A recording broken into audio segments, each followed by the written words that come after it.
दी छोड़ सतगुरु रामपाल जी परमेश्वर जी की जय हो।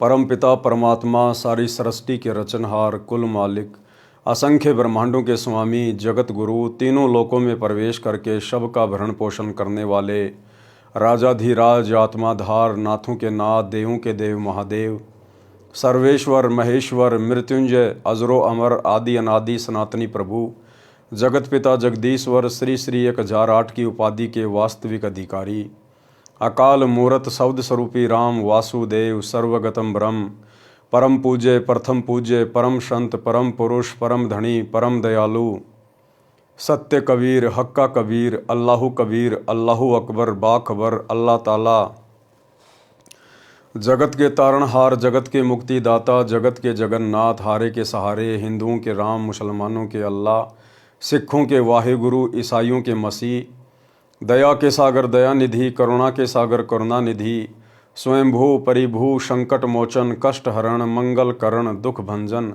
अविगत कबीर निर्विकार निर्विषम परमात्मा अलय अलेख सतगुरु आदि अनादि सतगुरु असली मर्यादा पुरुषोत्तम असली राम असली कृष्ण असली घनश्याम असली मुरारी राजाओं के राजा महाराजाओं के महाराजा शहंशाहों के शहंशाह सम्राटों के सम्राट भगवानों के भगवान अल्लाहों के अल्लाह प्रभुओं के प्रभु मसीहाओं के मसीह सच्चे वाहिगुरु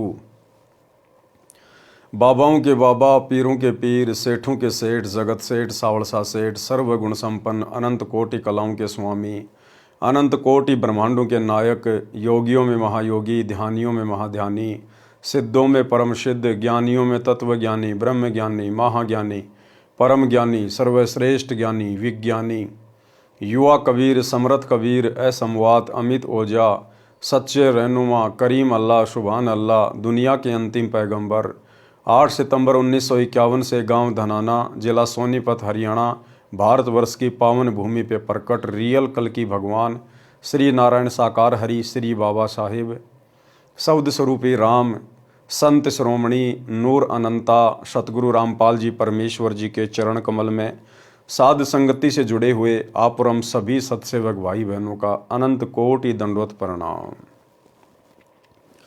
सत्साई भाई और बहनों, दया पूज्य गुरुदेव भगवान की सतगुरु रामपाल जी परमेश्वर जी की जिनके शुभ आशीर्वाद से विशेष आशीर्वाद से आप और हम सभी साध संगति से जुड़े हुए सत्सेवक भाई बहन अपनी आत्मा के कल्याण हेतु गुरुदेव के तत्व ज्ञान को आधार बनाकर दृढ़ता के साथ मोक्ष प्राप्ति के लिए निरंतर भक्ति मार्ग पर आगे बढ़ रहे हैं। भाई और बहनों, पूज्य गुरुदेव जी की विशेष रजा विशेष मेहर जो उन्होंने समय से हमें साध संगति से जोड़ दिया। आज हम भाई बहन अपने गुरु में परमात्मा देख रहे हैं। आज हम अपने पूज्य गुरुदेव जी को ही अपना इष्ट मानकर अपना कबीर देव भगवान मानकर पूज रहे हैं, भक्ति कर रहे हैं। और जब तक इस फॉर्मूले को गुरु को ही परमात्मा मानने वाले फॉर्मूले को जब तक कोई भी स्त्री या पुरुष आत्मिक रूप से हृदय से अपने भक्ति जीवन में लागू नहीं करेगा, वो आत्मा उस समय तक मोक्ष की अधिकारी नहीं बन सकती है। तो आप और हमारे ऊपर ये विशेष रजा हुई है, विशेष मेहर हुई है। अन्यथा सतगुरु रामपाल जी परमेश्वर जी की 90% संगत जो सतलोक आश्रमों से जुड़ी हुई है, बेचारी तत्व ज्ञान के अभाव में अपने गुरु को परमात्मा ना मानकर और एक कागज के टुकड़े को दाढ़ी मूछ वाली कबीर जी की समझे जाने वाली मुर्दा फोटो को अपना कबीर भगवान मानकर अपने अपने घरों पर गले में लॉकेट में उस फोटो को लटकाए फिरती है। और जून के महीने में कबीर प्रकट दिवस मनाकर उस फोटो को अपना परमात्मा मान बैठी है। तो भाई और बहनों, परमात्मा प्राप्ति के बाद भी आत्मा उसे पहचान नहीं पा रही है। इसी को कहते माड़े संस्कार, कमजोर संस्कार का प्राणी।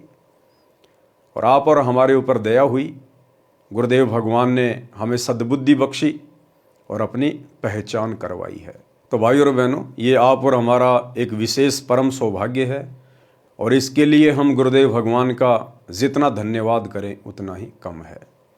तो भाई और बहनों, पूज्य गुरुदेव जी के कर कमल से लिखित पवित्र पुस्तक मुक्ति बोध के ऊपर वीडियो बनाने की श्रृंखला जारी है।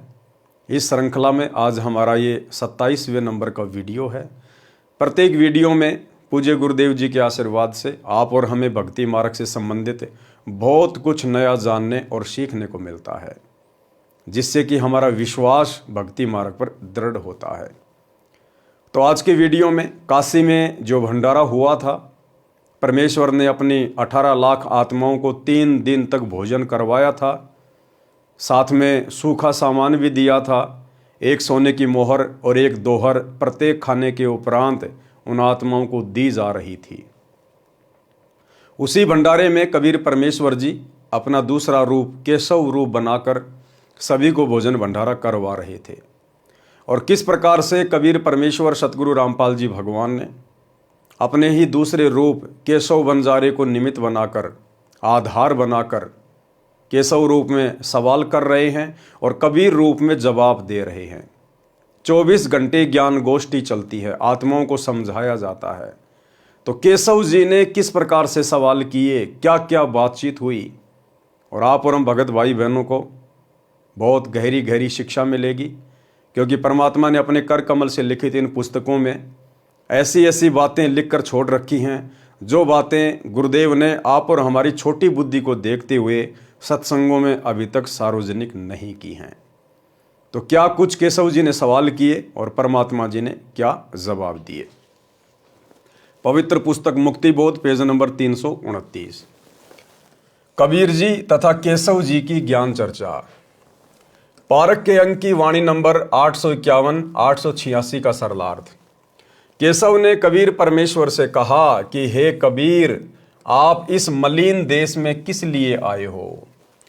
केशव जी ने क्या कहा कबीर परमात्मा से कि आप इस मलिन देश में, इस गंदे देश में, इस नरक में, इस मृत लोक में जो सबसे गंदा है, सबसे घटिया है, आप यहां पर किस लिए आए, आप यहां पर क्यों आए। यानी सतलोक की तुलना में केशव जी ने इस पृथ्वी लोक को सबसे घटिया लोक बताया है। आप तो सतलोक के सुख सागर के मालिक हो, वहां तो सर्व सुख है, यहां कष्ट के अतिरिक्त कुछ नहीं है। इस पृथ्वी लोक पर, इसी किस ब्रह्मांड में कष्ट के अलावा, दुख के अलावा, परेशानियों के अलावा कुछ भी नहीं है। भाई और बहनों, जिन्हें हम यहाँ के सुख मानते हैं, दरअसल ये भी दुख हैं। लेकिन हम लोग आदी हो चुके हैं और हमारे पास में कोई ऑप्शन नहीं था इसके अलावा, इसलिए हमने इन्हीं सुखों को फाइनल सुख मान लिया। किसी का बेटा नौकरी लग गया, कोई स्वयं नौकरी लग गया, किसी के पास में ज़मीन अच्छी है, किसी के पास में सोना चांदी है, किसी के पास में संपत्ति है, तो वो सोचता है कि मैं धनी आदमी हूँ, मैं सुखी आदमी हूँ। बस इन्हीं बातों को कि मैं दूसरे लोगों से सुखी हूँ, दूसरे लोगों से ज़्यादा मेरे पास में धन है, मकान है, ज़मीन है, इसलिए मैं सबसे सुखी हूँ। परमात्मा कहते हैं झूठे सुखो सुख है ये मान रहा मनमोद, सकल चबीना काल का कुछ मुख में कुछ गोद। और गुरुदेव भगवान कहते हैं कि आपने केवल सुख का नाम सुना है। सुख की यहां पर छींट भी नहीं है, केवल नाम है सुख। जिस प्रकार मीठा मीठा कहने से मुंह मीठा नहीं होता, लेकिन कोई पागल, कोई अनजान मान ले कि मीठा मीठा कहने से मुझे आनंद आ रहा है, मेरा मुंह मीठा हो रहा है, तो वो केवल बातें बना रहा है। उसको अभी वास्तव में मिठाई के विषय में पता ही नहीं है, केवल शब्द सुना है। तो भाई और बहनों, सतलोक की तुलना में केवल यहाँ पर सुख एक शब्द है, लेकिन सुख का यहाँ पर आभास भी किसी को नहीं है। यहाँ के स्वर्ग, महास्वर्ग और जो नकली 4 लोक इस काल ने बना रखे हैं, परमात्मा कहते हैं यहाँ पर जाकर जो तुम अपने आप को सुखी मानते हो, जिनको तुम सुख कहते हो, केवल ये नाम है, वास्तव में सुख नहीं है। यहाँ कष्ट के अतिरिक्त कुछ नहीं है। ये तो जीव लोक है, ब्रह्मा विष्णु तथा शिव तक सब जीव हैं, जन्म मृत्यु के चक्कर में हैं।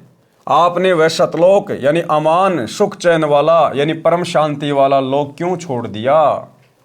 इस काल लोक के व्यक्ति झूठ कपट की बातें करते हैं, पाप तथा पुण्य के भोग में जन्म मृत्यु के चक्कर में पड़े हैं, महान कष्ट उठा रहे हैं। हे कबीर जी, आप कैसे रह रहे हो? छोड़ क्यों नहीं देते? जहाँ से आप आए हो वहाँ तो जगह जगह बाग हैं, गंगा जल जैसे जल के सरोवर हैं, स्थान स्थान पर फंवारे चल रहे हैं, सदा बसंत जैसा मौसम रहता है। इस लोक को देखकर मेरा चित्त भंग हो रहा है, यानी मेरा मन विचलित हो रहा है। केशव जी क्या कह रहे हैं कि हे परमेश्वर, इस गंदे लोक की व्यवस्था को देखकर, यहाँ के प्राणियों को देखकर, इनके शरीरों को देखकर मेरा चित्त भंग हो रहा है, मेरा मन विचलित हो रहा है। भाइयों और बहनों, केशव जी के द्वारा जिस प्रकार की बातें यहाँ के विषय में कही जा रही है, बताई जा रही है, आगे चलकर इसका एक निष्कर्ष निकलेगा, आगे चलकर हमें एक शिक्षा मिलेगी और हमारा विश्वास पूज्य गुरुदेव भगवान में और अधिक दृढ़ होगा। मैं आश्चर्य कर रहा हूं कि ये कैसे लोग हैं। वहां तो सब निवासी मानवों के सिर पर कलंगी शोभा करती है सतलोक में, वहां सुंदर देवांगनाएं यानी देवों की स्त्रियां हैं। यहां तो कोई भी व्यवस्था अच्छी नहीं है, न अच्छे घोड़े हैं, न सफ़ेद हाथी हैं। धन्य है हे कबीर जी, आप पर मैं कुर्बान जाऊं। आपकी ऐसी सामान्य जिंदगी, आपकी ऐसी सामान्य जिंदगी, ये वही कबीर परमात्मा है भाई और बहनों, जो आज ऐसी सामान्य जिंदगी जी रहे हैं। आज परमात्मा जिस कदर अपने मिशन को गति देने के लिए हिसार की छोटी जेल में जाके चुपचाप बैठ गए हैं पिछले 10 वर्षों से, ये काल भी इस परमेश्वर की इस प्रकार की लीलाओं को समझ नहीं पाता और ये भी धोखे में रहता है कि ये वो संत नहीं हो सकता, ये कोई सतलोक से आया हुआ कोई विशेष परमात्मा का भेजा हुआ कोई दूत नहीं हो सकता, ये परमात्मा तो किसी हाल में हो ही नहीं सकता।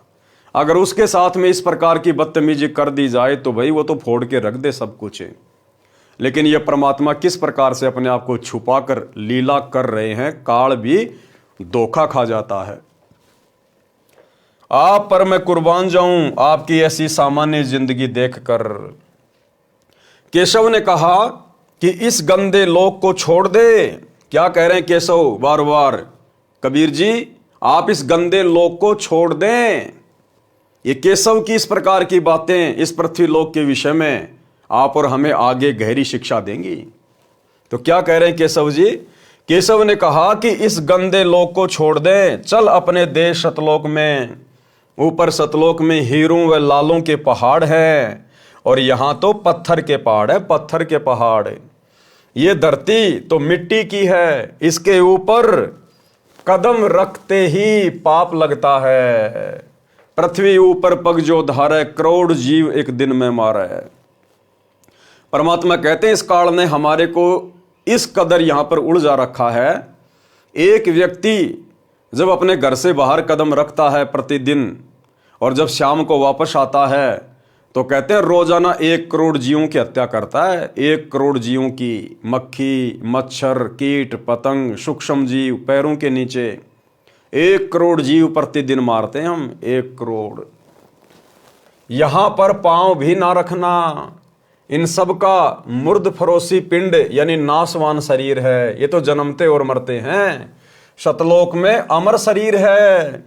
सतलोक में जीवात्माओं को जो शरीर प्राप्त है वो नूरी शरीर है, एक तत्व से बना हुआ है।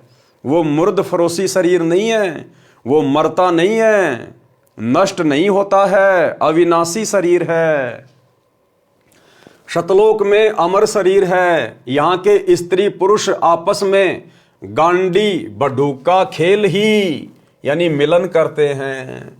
अब देखो भाई और बहनों, ये हैं वो बातें, विशेष बातें जो गुरुदेव ने कभी भी अपने सत्संगों में विशेष जोर देकर नहीं कही। यदि ये परमात्मा उस समय अपने सत्संगों में ये गहरी गहरी बातें कहने लग जाते तो शायद आज आप और हम भाई बहन भक्ति पर ही ना टिक पाते। लेकिन गुरुदेव को पता था कि एक समय आएगा। वर्तमान में तो मैं इनकी नींव भर रहा हूं, इनको भक्ति मार्ग की ABCD सुना रहा हूं। 2, 4, 5, 10 साल के बाद में जब इन आत्माओं की बुद्धि विकसित होगी, उसके बाद मेरे द्वारा लिखित इन पुस्तकों में जो संकेत हैं, ये आत्माएं उनको समझने लग जाएंगी, उनको पकड़ने लग जाएंगी। और ये दास पिछले काफ़ी समय से आप सभी भगत भाई बहनों को गुरुदेव भगवान की प्रेरणा से यही संदेशा दे रहा है कि भाई हमने परमेश्वर की अमर वाणियों को समझना चाहिए। गुरुदेव कहते हैं भक्ति मार्ग पर पति पत्नी मिलन, पति पत्नी व्यवहार, ये भोग विलास, विषय वासना, ये सबसे ज्यादा हानिकारक है। हमें परमात्मा अभी तक विशेष जोर देकर इनको त्यागने के लिए इसलिए नहीं कह रहे क्योंकि अभी हमारी बुद्धि इस ज्ञान को समझने में इतनी तैयार नहीं हुई है। लेकिन भाई और बहनों, अब तो वो समय आ गया है। अब हमने गुरुदेव के ज्ञान को भी समझना पड़ेगा और अपनी आत्मा के कल्याण के लिए विषय विकारों से दूर भी हटना पड़ेगा। तो दास काफी समय से गुरुदेव की प्रेरणा से आप लोगों को यही संदेशा देता आ रहा है कि भाई जब तक आप भोग विलास से दूर नहीं हटेंगे, जब तक आप पति पत्नी मिलन वाली इस गंदी क्रिया से दूर नहीं हटेंगे, तब तक आप सार नाम के योग्य नहीं बन सकते, आप सार नाम के अधिकारी नहीं बन सकते। अब आप भाई बहनों को समझ में आएगा कि वर्तमान में गुरुदेव भगवान ने जिन जिन आत्माओं को सार नाम दे रखा है, ये ओरिजिनल सार नाम नहीं है।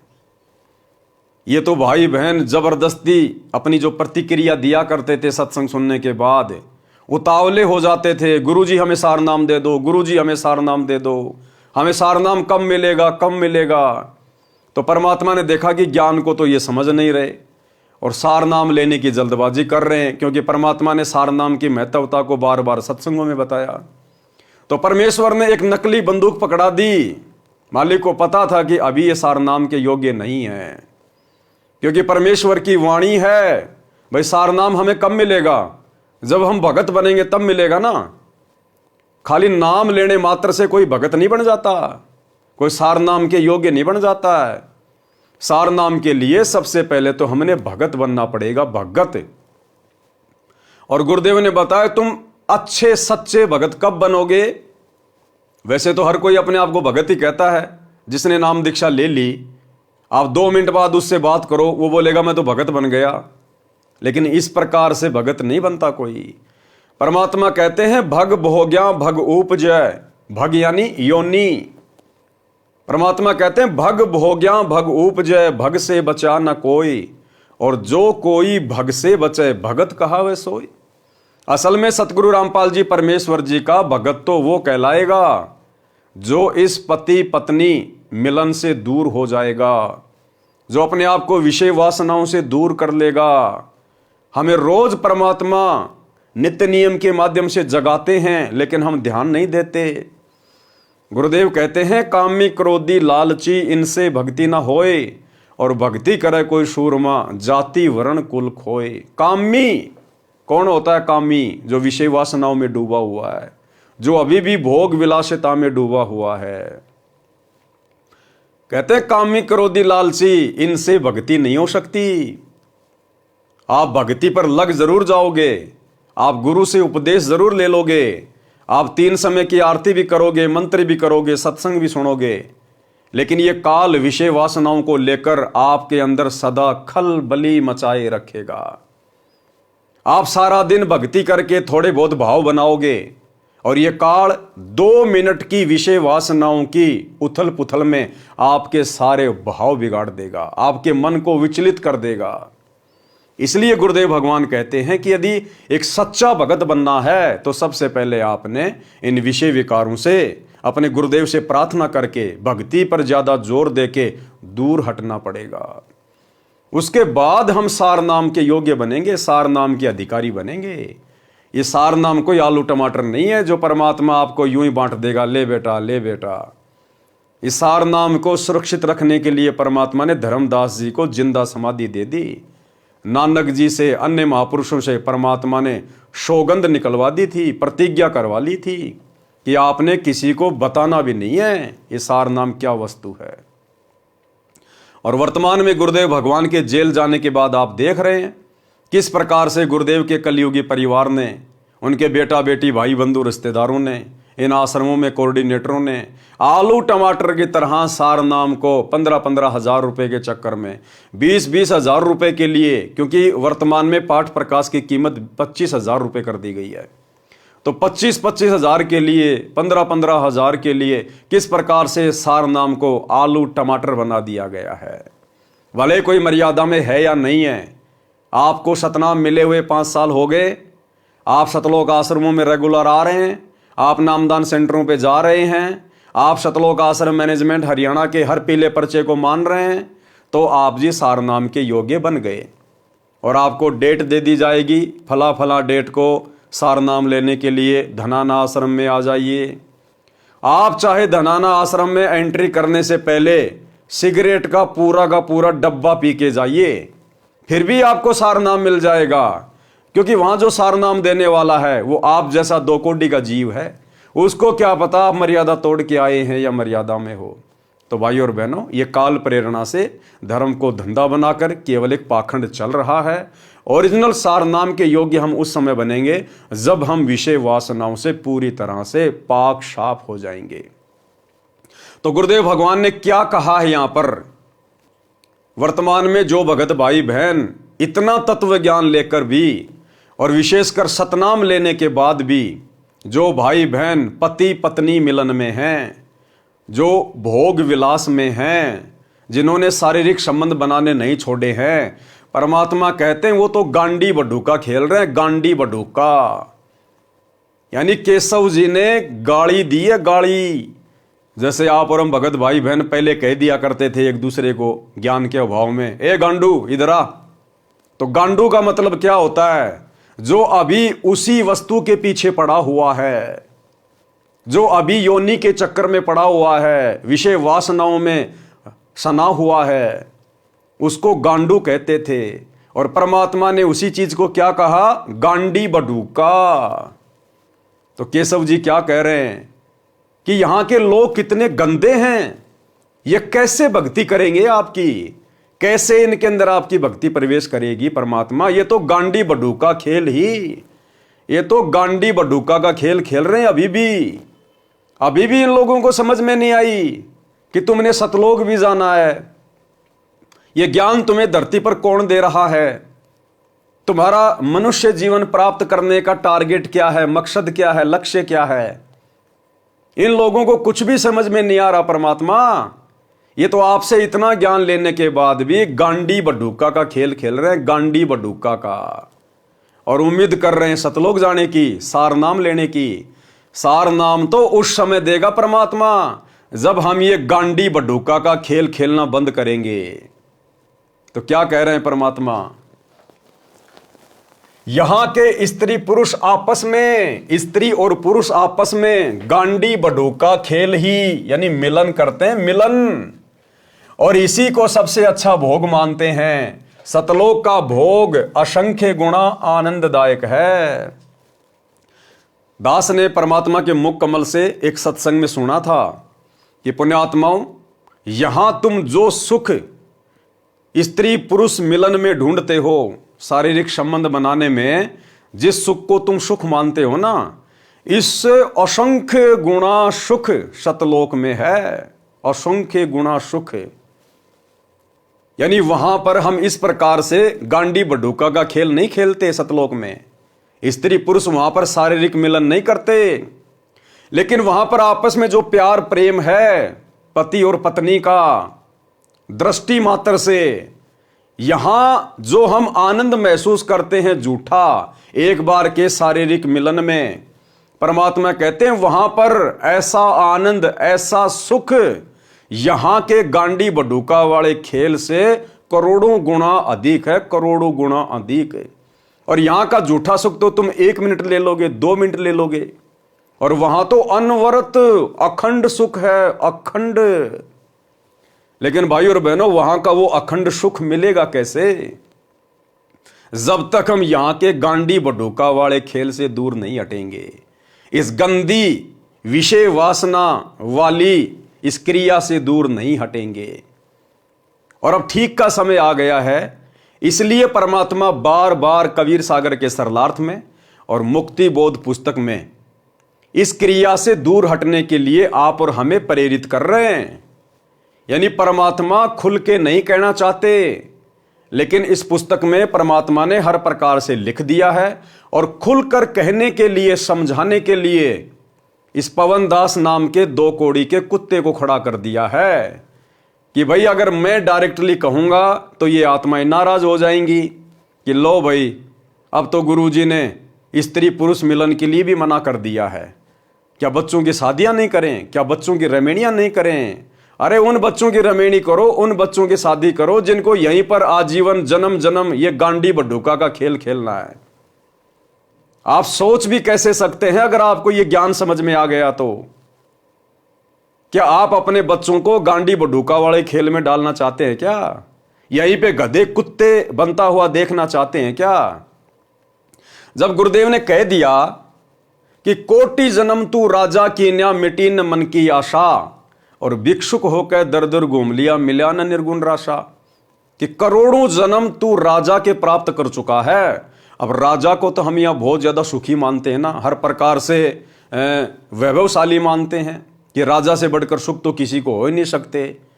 तो करोड़ों बार आप और हम सभी आत्माएं, चाहे कोई 84 में है चाहे कोई स्त्री पुरुष है, करोड़ों बार हम राजा और रानियां बन चुके हैं और वो सुख जिनको हम सुख मानते हैं वो भोग चुके हैं। क्या आज हमें याद है वो सुख? नहीं याद है ना। तो फिर ये गांडी बड्ढूका वाला खेल खेलते खेलते तुम कितने दिन सुख भोग लोगे? क्या याद रख लोगे तुम उसको? और ये सुख हमें दे क्या देगा फिर अंत में, सिवाय गधा कुत्ता बनाने के छोड़ने के अलावा? दूसरी बात परमात्मा ने हमें और समझाई कि कोटि शीश तूने दे दिए यमराजा की फेंट, कि भाई आप लोगों ने अपने करोड़ों सिर इस काल को दे दिए। ये तुम्हें झटके से मारता है, ये तुम्हें मुर्गा बना देगा, बकरा बना देगा, भैंस बना देगा, खरगोश बना देगा और फिर तुम्हें कसाई से कटवाएगा तुम्हारे सिर। ये इस प्रकार से तुम्हारे शीश लेता है झटके से, दर्दनाक तरीके से, तड़पा तड़पा कर, और तुमने करोड़ों सिर दे दिए इसको, करोड़ों सिर। और कहते एक शीश दे के देख ले सतगुरु अपने की भेंट। गुरुदेव कह रहे हैं काल को तो तूने करोड़ों शीश दे दिए और इसने तेरी दुर्गति की है, लेकिन एक शीश तू मुझे देखकर देख। और परमात्मा कहते हैं तुम्हारा सिर मैं इसकी तरह से नहीं लूंगा, मैं तुम्हारा सिर कटवाना नहीं चाहता। सिर देने का मतलब है अपने गुरुदेव के चरणों में अपना सब कुछ समर्पित कर देना, अपना तन मन धन अपने गुरुदेव को समर्पित कर देना। गुरुदेव ने हमें जो शिक्षा दी है, जो मर्यादा दी है, जो आज्ञा दी है, उसके अनुसार अपने मन को चलाना, यह है अपने गुरु को शीश देना। यानी जैसा गुरु कहे वैसा हम करें, यह होता गुरु को शीश देना।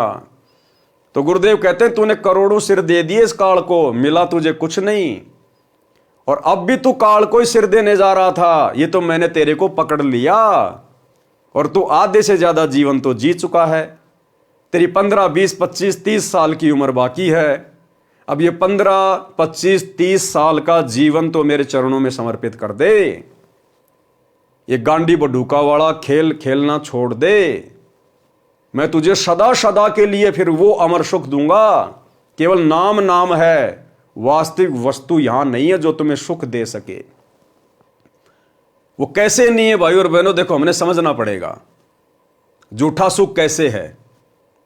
अब ये गांडी बड्ढूका का खेल खेलते हैं, स्त्री पुरुष शारीरिक मिलन करते हैं, जब तक वे एक दूसरे से लिपटे रहते हैं, चिपके रहते हैं, तब तक तो उनको लगता है पता नहीं हम क्या अमृतत्व प्राप्त कर रहे हैं। और जैसे ही वो शारीरिक संबंध बनाने से निफराम होते हैं, उनकी आपस में इच्छा भी नहीं करती छूने की, एक दूसरे को हाथ लगाने की।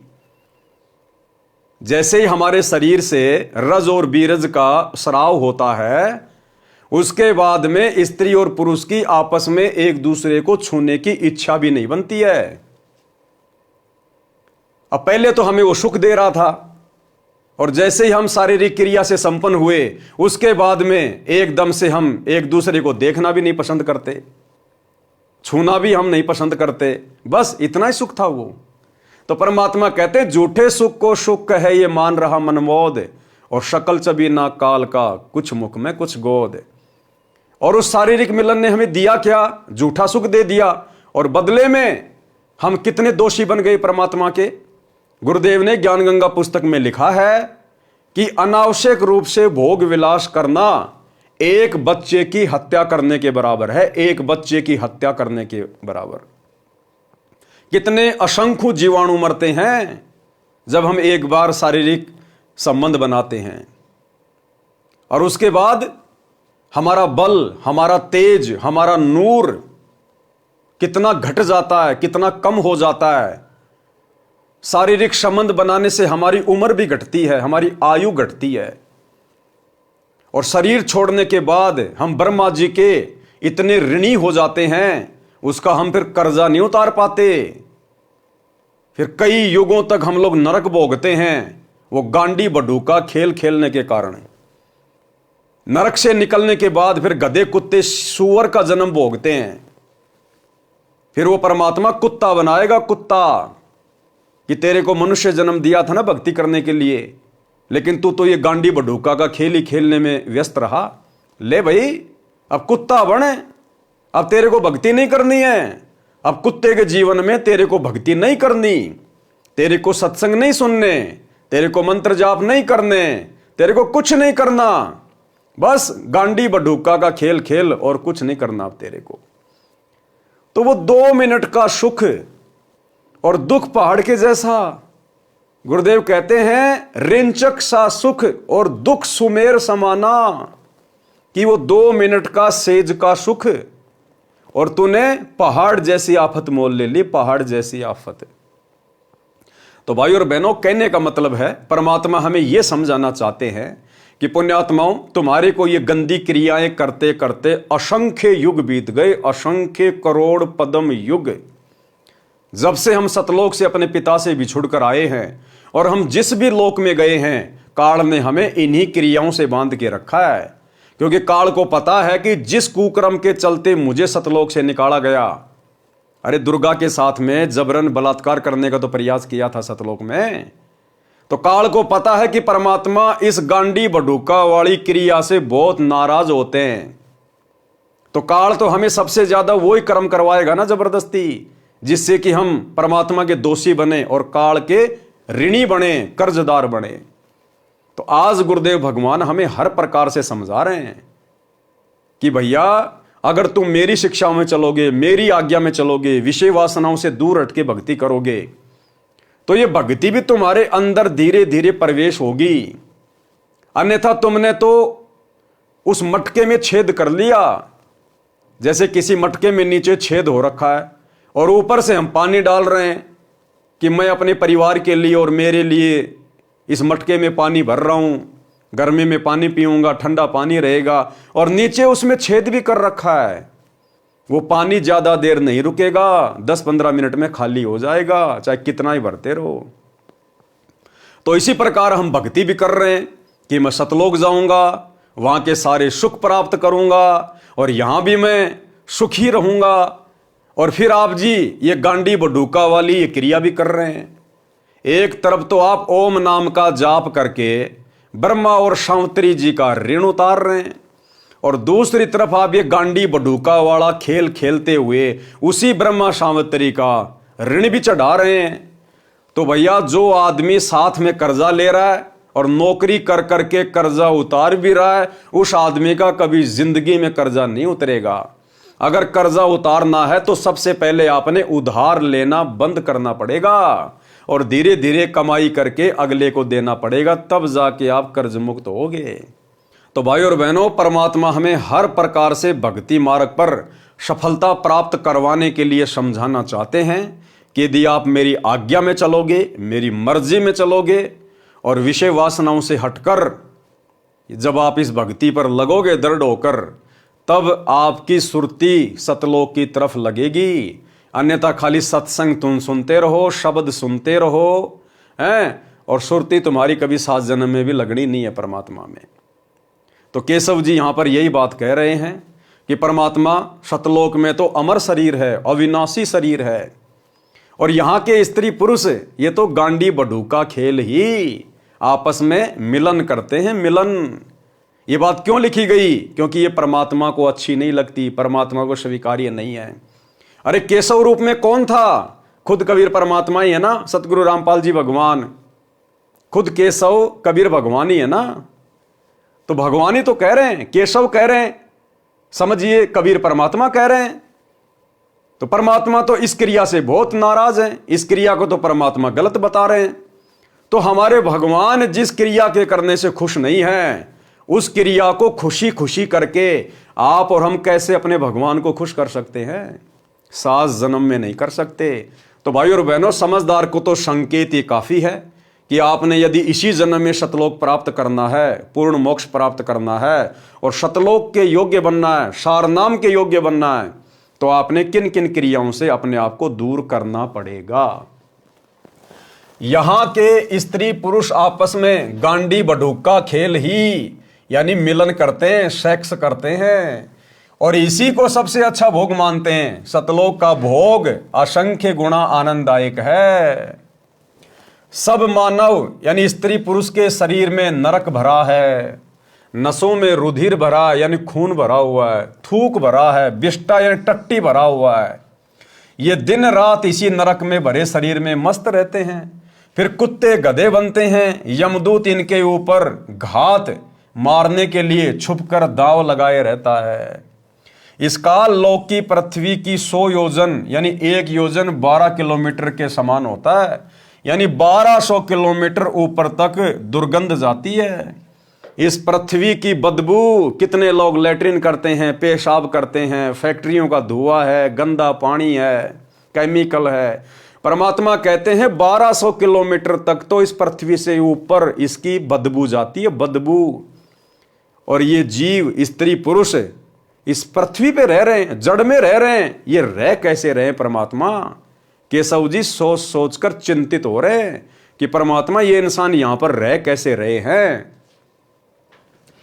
हे कबीर जी, ये सब अहंकारी जीव हैं, इनको कैसा ज्ञान और ध्यान बताया जा सकता है?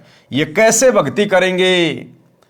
केशव जी क्या कह रहे हैं? ये कैसे भक्ति करेंगे? एक गहरी शिक्षा मिलेगी भाई और बहनों। दास आपको पहले से कहता आ रहा है, केशव जी की इन तमाम बातों को ध्यान रखना जो इस पृथ्वी लोक के विषय में कह रहे हैं, आप और हमारे विषय में कह रहे हैं। ये कैसे भक्ति करेंगे? हे कबीर जी, आप इनमें कहां फंसे बैठे हो? क्या कह रहे हैं केशव जी? आप इनमें कहां फंसे बैठे हो? और वो शिक्षा ये है भाई और बहनों, केशव जी स्वयं कबीर परमात्मा ही थे और उसके बावजूद भी केशव जी ने हाथ खड़े कर लिए।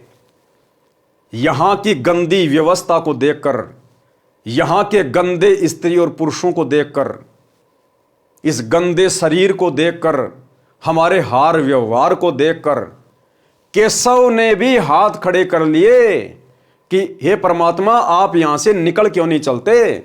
आप इस गंदे लोक में क्यों पड़े हो? आप इनसे कैसे भक्ति करवाओगे? ये कैसे भक्ति कर पाएंगे? अब सोचिए भाई और बहनों, जो भाई बहन अपनी अज्ञानता के चलते ये मानते हैं कि हमारे गुरुजी सतगुरु रामपाल जी तो कबीर जी के अवतार हैं, कबीर जी के द्वारा भेजी गई आत्मा हैं, कबीर जी के द्वारा सतलोक से भेजे गए उनके दास हैं, कोई संदेश वाहक हैं। तो भाई कबीर के द्वारा भेजा गया सतलोक से कोई प्राणी, कोई जीव, कोई आत्मा, कोई दास, कोई संदेश वाहक इस पृथ्वी लोक पर आकर पृथ्वी लोक के निवासियों को भक्ति नहीं करवा सकता। अरे केशव जी तो सतलोक से आए थे ना, केशव भी तो सतलोक से आए थे ना। और केशव कोई आत्मा नहीं थी, परमात्मा की 2 कॉपी थी। परमात्मा कबीर जी की 2 कॉपी थी, यानी कबीर परमेश्वर का दूसरा रूप था। और कबीर परमात्मा के दूसरे रूप ने भी, जो सतलोक की अन्य आत्माओं से सर्वश्रेष्ठ है, उस कबीर परमात्मा के दूसरे रूप ने, केशव ने भी हाथ खड़े कर लिए और कबीर जी को कह रहे हैं आप इनसे कैसे भक्ति करवाओगे? तो भला सतलोक से परमात्मा के द्वारा भेजी गई कोई आत्मा इस पृथ्वी पर आप और हमें कैसे भक्ति युक्त कर सकती है? कैसे वो इतना संघर्ष कर सकता है? कैसे वो भक्ति करवा सकता है? इसलिए भाई और बहनों, कबीर परमात्मा खुद ही अवतार धारण करके आते हैं।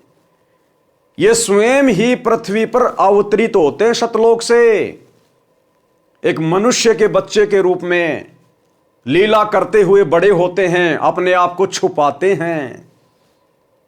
सतलोक से भेजी गई कोई आत्मा इस 21 ब्रह्मांड से, काल के जाल से जीव आत्माओं को मुक्त करवाकर नहीं लेकर जा सकती। कोई भी आत्मा इतना संघर्ष कर ही नहीं सकती। निस्वार्थ भाव से परमार्थ के लिए यदि कोई संघर्ष कर सकता है तो केवल वो कबीर भगवान है, दूसरा कोई नहीं कर सकता। तो जिस प्रकार से केशव जी ने हाथ खड़े कर दिए और कबीर परमात्मा को भी कह रहे कि आप भी निकलो यहां से, ये तो बहुत गंदा लोक है, आप यहां पर रह कैसे रहे हो? तो सोचिए, यदि कबीर भगवान ने संत रामपाल जी को अपनी आत्मा के रूप में धरती पे भेजा है तो भाई फिर किसी का मोक्ष संभव नहीं है। आत्मा से आत्मा का मोक्ष संभव नहीं हो सकता। वो तो खुद बाप आएगा और वो ही अपनी आत्माओं को छुड़ा कर लेकर जाएगा। लेकिन ये बातें भाई और बहनों, सतगुरु रामपाल जी के भगत होने के बावजूद, इनसे इतना तत्व ज्ञान लेने के बावजूद सतलोक आश्रमों से जुड़े हुए 90% भगत भाई बहनों को समझ में नहीं आ रही है। काल ने पूरी तरह से बुद्धि ऑफ कर रखी है कि मैं इनमें से एक को भी गुरु को परमात्मा नहीं मानने दूंगा। और जब तक आपके अंदर यह दृढ़ विश्वास नहीं होगा कि मेरा गुरु स्वयं परमात्मा है, कबीर है, ये कोई मिडिल मैन नहीं है, ये किसी का भेजा हुआ कोई अवतार नहीं है, ये कोई आत्मा नहीं है, ये स्वयं बाप है, बाप। और इनको अपना बाप मानकर जब हम सारी आध्यात्मिक क्रिया करेंगे तब कहीं जाकर इनके आशीर्वाद से हम इस काल जाल से मुक्त हो पाएंगे। आप लोगों के दृढ़ विश्वास के लिए एक बहन का छोटा सा 5-6 मिनट का वीडियो सुनाता हूं। आप जी को पता है कि वर्तमान में महाकुंभ का मेला लगा हुआ है और मीडिया वाले, अन्य यूट्यूब चैनल वाले बहुत सारे लोगों के, बाबाओं के इंटरव्यू ले लेकर 2 पैसे कमाने के लिए अपने चैनल पर डालते रहते हैं। ऐसे ही एक यूट्यूबर ने और महाकुंभ में गई हुई एक लेडीज का वीडियो बनाया, जो लेडीज अपने आप को नूर अनंता कहती है, नूर अनंता। हालांकि उस बहन को पता नहीं बेचारी को कि नूर अनंता वास्तव में कौन है। असल में नूर अनंता कबीर परमेश्वर सतगुरु रामपाल जी भगवान है। ये इस परमेश्वर का उपमात्मक नाम है। नूर अनंत, नूर अनंता का मतलब है जिसके शरीर की शोभा, जिसके शरीर का नूर अनंत है, अनंत। और गुरुदेव ने क्या बताया कि सतलोक में परमात्मा के एक बाल में 1 करोड़ चंद्रमा, 1 करोड़ सूरज, इनसे भी कहीं ज्यादा रोशनी है। तो असल में जो नूर अनंत शब्द है, ये कबीर परमेश्वर सतगुरु रामपाल जी भगवान का उपमात्मक नाम है। तो उस नूर अनंता स्त्री ने क्या कुछ कहा वर्तमान समय के संदर्भ में। हालांकि वो सतगुरु रामपाल जी की शिष्या नहीं है, उसको ये तत्व ज्ञान प्राप्त नहीं है, लेकिन परमात्मा उसके अंदर प्रेरणा कर रहे हैं क्योंकि वो परमेश्वर की 64 लाख वाली आत्माओं में से है। क्योंकि ऐसी विशेष आत्माएं ही वैराग्य धारण करती हैं, जिनको संसार से मोह व्याप्त नहीं होता। वो नूर अनंता बहन अपने घर परिवार से सक्षम है, समृद्ध है। उसके बच्चे कनाडा में रहते हैं और उसका जो ससुराल है वो संपन्न है, लेकिन उसका मन नहीं लगा। उसने परिवार को एक प्रकार से त्याग दिया। त्यागने का मतलब है उसका मन उस परिवार में नहीं लगा। वो रहती अपने परिवार में है, लेकिन बीच बीच में उसके अंदर वो भक्ति भाव उमड़ जाता है, जिस कारण से अपनी आध्यात्मिक वो क्रियाएं करने लग जाती हैं। लेकिन अभी तक इस आत्मा को सही रास्ता नहीं मिल पाया है। लेकिन इसके अंदर जो स्मृतियां हैं वो परमात्मा की तरफ से हैं। जो बातें ये कह रही है, जो बातें ये बोल रही हैं, ये इसकी पिछली भक्ति के कारण परमात्मा इसमें प्रेरणा करता है। और परमात्मा इसमें प्रेरणा केवल इसलिए कर रहा है क्योंकि देखो, दुनिया वाले तो इसका इंटरव्यू देख के कुछ समझ नहीं पाएंगे, क्योंकि ये बहन दुनिया वालों को जिस सांकेतिक भाषा में समझा रही है ना, दुनिया उस सांकेतिक भाषा को समझने के योग्य नहीं है, समझने के लायक नहीं है, सक्षम नहीं है। सक्षम तो सतगुरु रामपाल जी भगवान की शरण में आने के बाद, इनके सत्संगों को सुनने के बाद में बना जाएगा। तो ये दुनिया वालों को जो सांकेतिक संदेश दे रही है, तो दुनिया वालों को समझ में नहीं आ रही वो बातें। ये आत्मज्ञान की बात कर रही है। कहीं मत जाओ, अपने घर में रहो, अच्छे शुभ कर्म करो। और कह रही है वो सबका बाप अब की बार खुद आया हुआ है। अब इसको क्या पता, और आ गया तो कहां है, इस बहन को क्या पता, लेकिन इससे परमात्मा बुलवा रहा है। ये कह रही है कि अब की बार कोई मिडिलमैन नहीं है। मिडिलमैन मानी कोई एजेंट नहीं आया उस परमात्मा का। अब की बार उस परमात्मा का कोई मिडिलमैन नहीं है, कोई एजेंट नहीं है। सतलोक से कोई दलाल नहीं आया, कोई एजेंट नहीं आया परमात्मा का, कोई संदेशवाहक नहीं आया। कहते अब की बार तो वो बाप खुद ही आया है। और ये बाप भाई सबके सामने रहा। ये है वो बाप जिसे आने वाले समय में पूरी दुनिया जानेगी, पहचानेगी, नतमस्तक होगी। ये है वो कल की भगवान जिसके बारे में सांकेतिक भाषा में वो नूर अनंता बहन बार बार अपने वीडियो में जिक्र करती है। इसलिए दास कहता है, आप और हम भगत भाई बहनों का, विशेषकर साध संगति से जुड़े हुए भाई बहनों का परम सौभाग्य कि आज परमेश्वर ने आप और हमारा इतना ज्ञान योग खोल दिया, आप और हमारी इतनी ज्ञान वाली आंखें खोल दी हैं कि हम किसी के भी संकेत को तुरंत समझ जाते हैं, तुरंत। और मात्र संकेत समझने से बात नहीं बनती। इस प्रकार के वीडियो देखकर संकेत तो सतलोक आश्रमों से जुड़े हुए भाई बहन भी समझ रहे हैं, लेकिन जब तक आप अपने गुरु को परमात्मा नहीं मानोगे, बापों का बाप नहीं मानोगे, तब तक आप इन वीडियो को सुनकर देख भी कुछ प्राप्त नहीं कर सकते। तो आप और हम गुरुदेव के आशीर्वाद से संकेतों को भी समझ रहे हैं, और हम असल में गुरु को परमात्मा मानकर आध्यात्मिक क्रियाएं भी कर रहे हैं। और जब तक हम इस प्रकार से भक्ति मार्ग पर नहीं चलेंगे, हम कुछ भी हासिल नहीं कर सकते हैं। तो क्या कुछ कह रही है ये नूर अनंता बहन परमात्मा के आशीर्वाद से। दास बीच बीच में विश्लेषण करता रहेगा, ध्यान से सुनिए। नमस्कार, आप देख रहे हैं पीजी न्यूज। मैं प्रवीण आप सभी का बहुत बहुत स्वागत करता हूं। मित्रों, अभी हम लोग काशी में हैं और आपको बता दें कि हमारे साथ आप जिन्हें देख रहे हैं, हो सकता है कि मुझे लग रहा है कि आप सभी अब पहचान गए होंगे कि नूर अनंत माता जी हैं। और आपको बता दें कि माता जी महाकुंभ को लेकर कई ऐसी भविष्यवाणियाँ की थी, जो कि वीडियो जो है वो इंटरनेट पे पड़ी और इंटरनेट पर लोगों ने खूब प्यार दिया, आशीर्वाद दिया। और आपको बता दें कि माँ ने जो भी बातें बताई थी कुंभ में खड़ी होके गंगा जी के किनारे, वो सारी बातें जो है आज सत्य हो गई। माता जी ने कहा था कि अब की बार महाकुंभ में कुछ अलग होने वाला है। कुछ अलग का संकेत जो था वो वही था कि कुछ इस प्रकार की बातें होंगी जिनकी चर्चा पूरी दुनिया में होगी, और सही बात वही हुआ। माता जी का और साफ तौर से एक कहना था कि इसमें वही लोग बचेंगे जो पुण्य का काम कर रहा है और जो अच्छा कर्म कर रहा है, वही लोग बचेंगे, नहीं तो कुछ न कुछ तो ज़रूर होगा। और ऐसे में अगर बात करें तो महाकुंभ में 2 बार आगजनी की घटनाएं हुई, और अगर बात करें तो भगदड़ हुई, और भगदड़ में हम बात करें कई लोग जो है अपने को खो दिया। अब वो इस दुनिया में नहीं है। सरकार के जो आंकड़े हैं वो 30 का आंकड़ा है, लेकिन अगर हम दैनिक भास्कर की रिपोर्ट की बात करें तो दैनिक भास्कर जो है वो 1500 का रिपोर्ट बता रही है। अब आखिरकार क्या कुछ सच्चाई है इस पे तो हम नहीं बात कर सकते हैं, लेकिन फिलहाल हम अगर बात करें तो आगे को लेकर क्या कुछ चल रहा है माता जी के मन में, ये तमाम सवाल हमारे मन में हैं और वो हम माता जी से बातचीत कर सकते हैं। माता जी, एक बार फिर से आपका पीजी न्यूज़ चैनल में बहुत बहुत स्वागत है। हर हर महादेव, घर घर महादेव। अभी माता जी आप काशी में हैं और जो कुछ हुआ महाकुंभ में सब आपने टीवी के माध्यम से, और हमें लगता है कि आपने सब कुछ देखा। अभी क्या महसूस कर रहे हैं? आप काशी में हैं और इस समय क्या कुछ महसूस कर रही हैं? देखिए, ये तो अभी आप लोगों को पता चल गया होगा कि जो भी बता रहे थे वो सब चीज़ें वैसे ही सामने आ रही है। क्या होता है कि है तो बहुत कुछ, लेकिन बहुत चीज़ें ऐसी गुप्त होती है जो हम लोग खुल कर नहीं रख सकते हैं। बहुत सारी ऐसी क्रियाएं होती है जो उस तरह से मतलब प्रेजेंट नहीं की जा सकती जी। अब देखिए, ये जो कुंभ है, देख रहे होंगे कि मतलब ये वैसे भी इतिहास में इतनी गैदरिंग जो है अब सबको पता चल गया कि पहली और ये है आखिरी।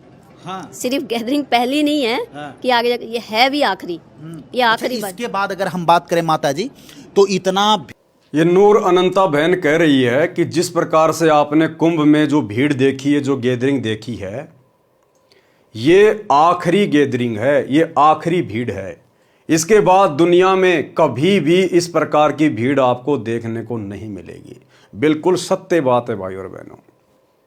देखो, आने वाले समय में आप और हम भगत भाई बहनों को तो पता ही है कि पूरी दुनिया में यदि भक्ति चलेगी तो सतगुरु रामपाल जी की चलेगी। इस पूरी पृथ्वी पर केवल एक ही ज्ञान रह जाएगा, सतगुरु रामपाल जी का तत्व ज्ञान। सतगुरु रामपाल जी परमेश्वर जी के सानिध्य में, उनकी देख रेख में पूरे विश्व की जो सरकारें हैं वो संचालित होंगी। यानी जो रिमोट कंट्रोल होगा पूरी दुनिया का, वो गुरुदेव भगवान के हाथ में होगा। और आने वाले समय में जब पूरा विश्व इनकी भक्ति करेगा, सब इनकी शरण में होंगे। कटनी और छटनी के बाद 2028 युग परिवर्तन के बाद जितनी अच्छी आत्माएं पृथ्वी पर बचेंगी, वे सभी आत्माएं केवल भक्ति करेंगी, जो कई करोड़ों की संख्या में होंगी। लेकिन उस समय भी गैदरिंग नहीं होगी कभी भी। अब बहुत सारे भगत भाई बहन जो सतलोक आश्रमों से जुड़े हुए हैं, उनके मन में तो यही खरपतवार चलती रहती है। वो तो यही सोच रहे हैं कि आने वाले समय में धनाना आश्रम में धनाना आश्रम को और बड़ा कर दिया जाएगा और पूरी दुनिया के लोग धनाना आश्रम में सत्संग सुनने आएंगे, करोड़ों लोग एक जगह बैठ के सत्संग सुनेंगे। नहीं, ये जो भविष्यवाणी ये बहन कर रही है ना, ये परमात्मा की विशेष प्रेरणा से कर रही है।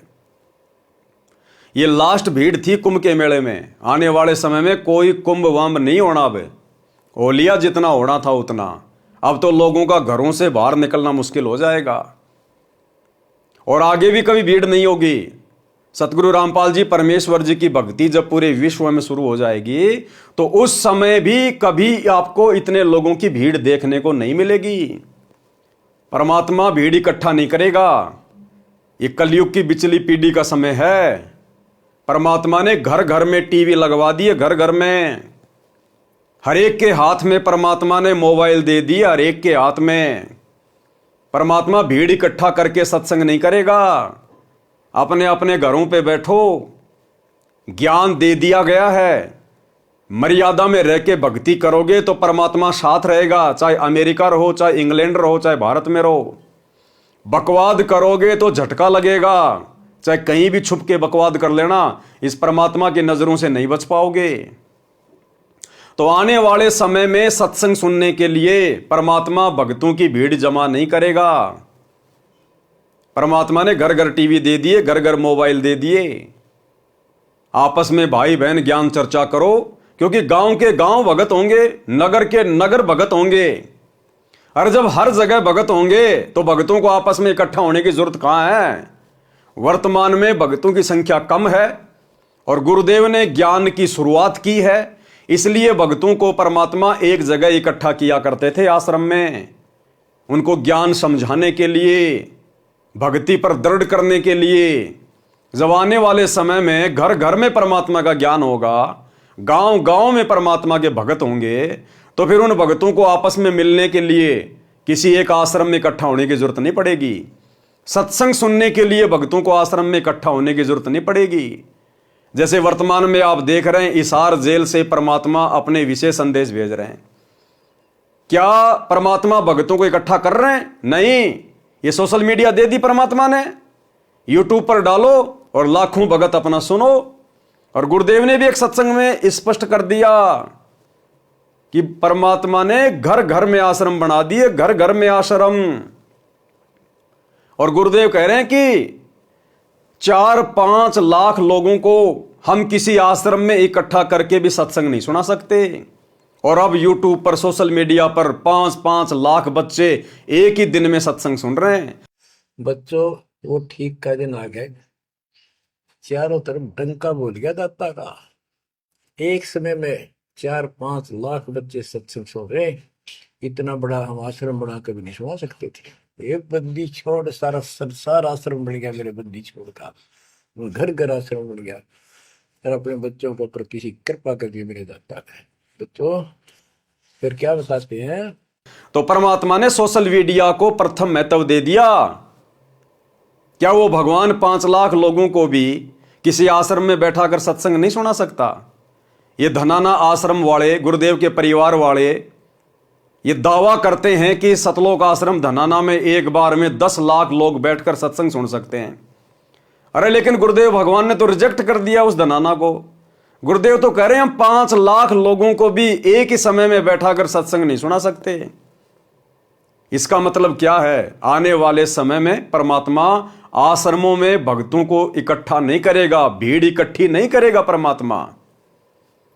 परमात्मा एक जगह रहेंगे और ये दुनिया भर के टीवी चैनल ये परमात्मा की तरफ 24 घंटे अपने कैमरे करके खड़े रहा करेंगे। 24 घंटे। जैसे आज कहीं कोई प्रधानमंत्री की रैली हो तो किस प्रकार से न्यूज चैनल वालों की गाड़ियां आ जाती हैं, कैमरे ले लेके लाइव चलाने के लिए खड़े हो जाते हैं।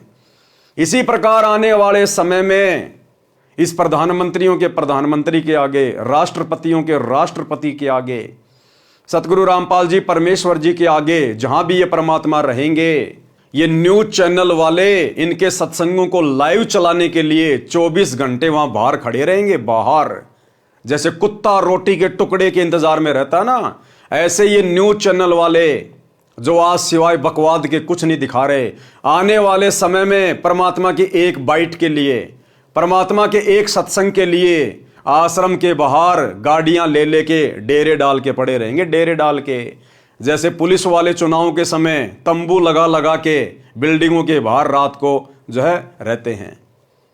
तो परमात्मा ने भीड़ इकट्ठा करने की जरूरत नहीं है। तो आने वाले समय में भक्तों की गैदरिंग नहीं होगी।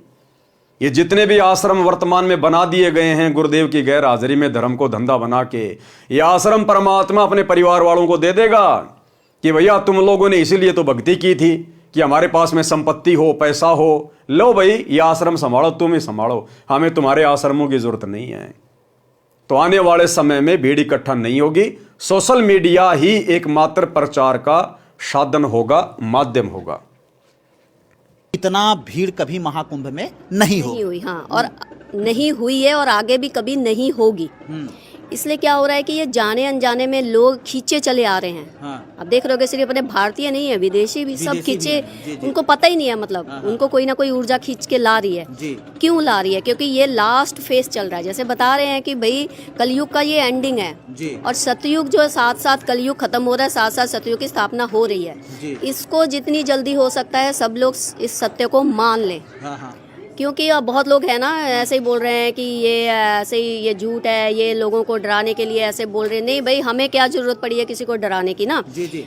बहुत सारे लोगों ने ये कमेंट किया माता जी, लेकिन बहुत सारे लोग जो है आपके बारे में पॉजिटिव कमेंट किए कि माता जी ने जो भी बातें की थी सारी बातें जो है वो सत्य निकल गए और माता जी का एक बार फिर से इंटरव्यू आना चाहिए और हम लोग आगे अपने जीवन को किस प्रकार से यापन करें, ये तमाम लोग जो है वो जानना चाहते हैं। अच्छा, एक माता जी एक बड़ा सवाल ये है कि आखिरकार महाकुंभ की तरफ जब लोगों का आवागमन शुरू हुआ, लोगों के दिमाग में क्या कुछ बातें चल रही थी कि सब लोग, अगर हम बात करें, खिंच कर जो है वो महाकुंभ की तरफ आना शुरू हो गए? वो डर ऑटोमेटिकली लोगों को एक डर है जो खींच के ला रहा है। क्योंकि हर इंसान को अपने आप में सब कुछ पता होता है। अब जैसे मैं, आप हो ना, आपको आप क्या हो, जे आपसे बेहतर आपको आप या वो परमात्मा जानता होगा। सिर्फ 2 इंसान जानते हैं। तो आपका वो डर आपको कुंभ में लाएगा डुबकी देने के लिए। लेकिन बात ये है कि भाई डुबकी देने से कुछ नहीं होगा। हर इंसान को इस बार पता है कि हमने क्या कोई बुरे कर्म करे हैं, क्या हमने अच्छे कर्म करे हैं। वो अंदर ही अंदर कोई ना भय एक उनको यहाँ पर खींच के ला रहा है। चाहे वो बड़ी बड़ी सेलिब्रिटीज, कोई भी, आप देख रहे हो किस तरह के लोग आ रहे हैं ना। आगे ध्यान से सुनना वीडियो भाई और बहनों। तो ये एक डर है, क्योंकि कहीं ना कहीं वो जो ऊर्जा है, वो जिसको हम बता रहे हैं कि भाई वो धरती पर आ चुका है। इस बार खुद, मतलब वो जो बाप जी है ना, वो खुद आए हैं। इस बार कोई मिडिल मैन नहीं है। जैसे हम पहले ही बताए हैं कि भाई, क्या कह रही है बहन? इस बार वो बाप जी, वो बाप कौन? सारी सृष्टि का मालिक, सबको रचने वाला, सर्वद्रष्टा, सर्वसृष्टा, अंतर्यामी, नूर अनंत परमात्मा। तो ये बहन कह रही है इस बार वो बाप जी खुद आया, खुद। अरे धिक्कार है सतलोक आश्रमों से जुड़ी हुई 90% संगत को और गुरुदेव के कलयुगी काल प्रेरित बेटा बेटी भाई बंधु रिश्तेदारों को, इन कोऑर्डिनेटरों को। ये जगत वाली बहन है जिसको ना सतगुरु की शरण प्राप्त है, ना जिसको असली आध्यात्मिक ज्ञान प्राप्त है, ना जिसको भक्ति मार्ग प्राप्त है, ना जिसने कभी सतगुरु के सत्संग सुने, और ये भी उस चीज को महसूस कर रही है अपनी कॉमन सेंस से कि अब की बार वो बाप जी खुद आया हुआ, खुद, कोई मिडिल मैन नहीं। मिडिल मैन मानी उसने किसी अवतार को नहीं भेजा, उसने सतलोक से किसी आत्मा को नहीं भेजा। जैसे आप आश्रम वाले भाई बहन अपने गुरुजी को एक आत्मा मान रहे हैं, एक मानुष मान रहे हैं, एक जीव मान रहे हैं कि कबीर जी ने हमारे गुरुजी को भेजा है, हमारे गुरुजी कबीर जी के अवतार हैं, हमारे गुरुजी तो कबीर जी के संदेश वाहक हैं।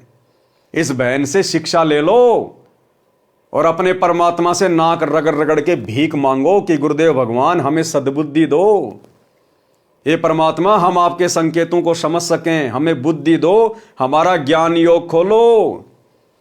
अरे नित्य नियम करते समय पुस्तक को हाथ में लेके किया करो, परमात्मा के आगे खड़े होके, तब जाकर तुम्हारा ज्ञान योग खुलेगा।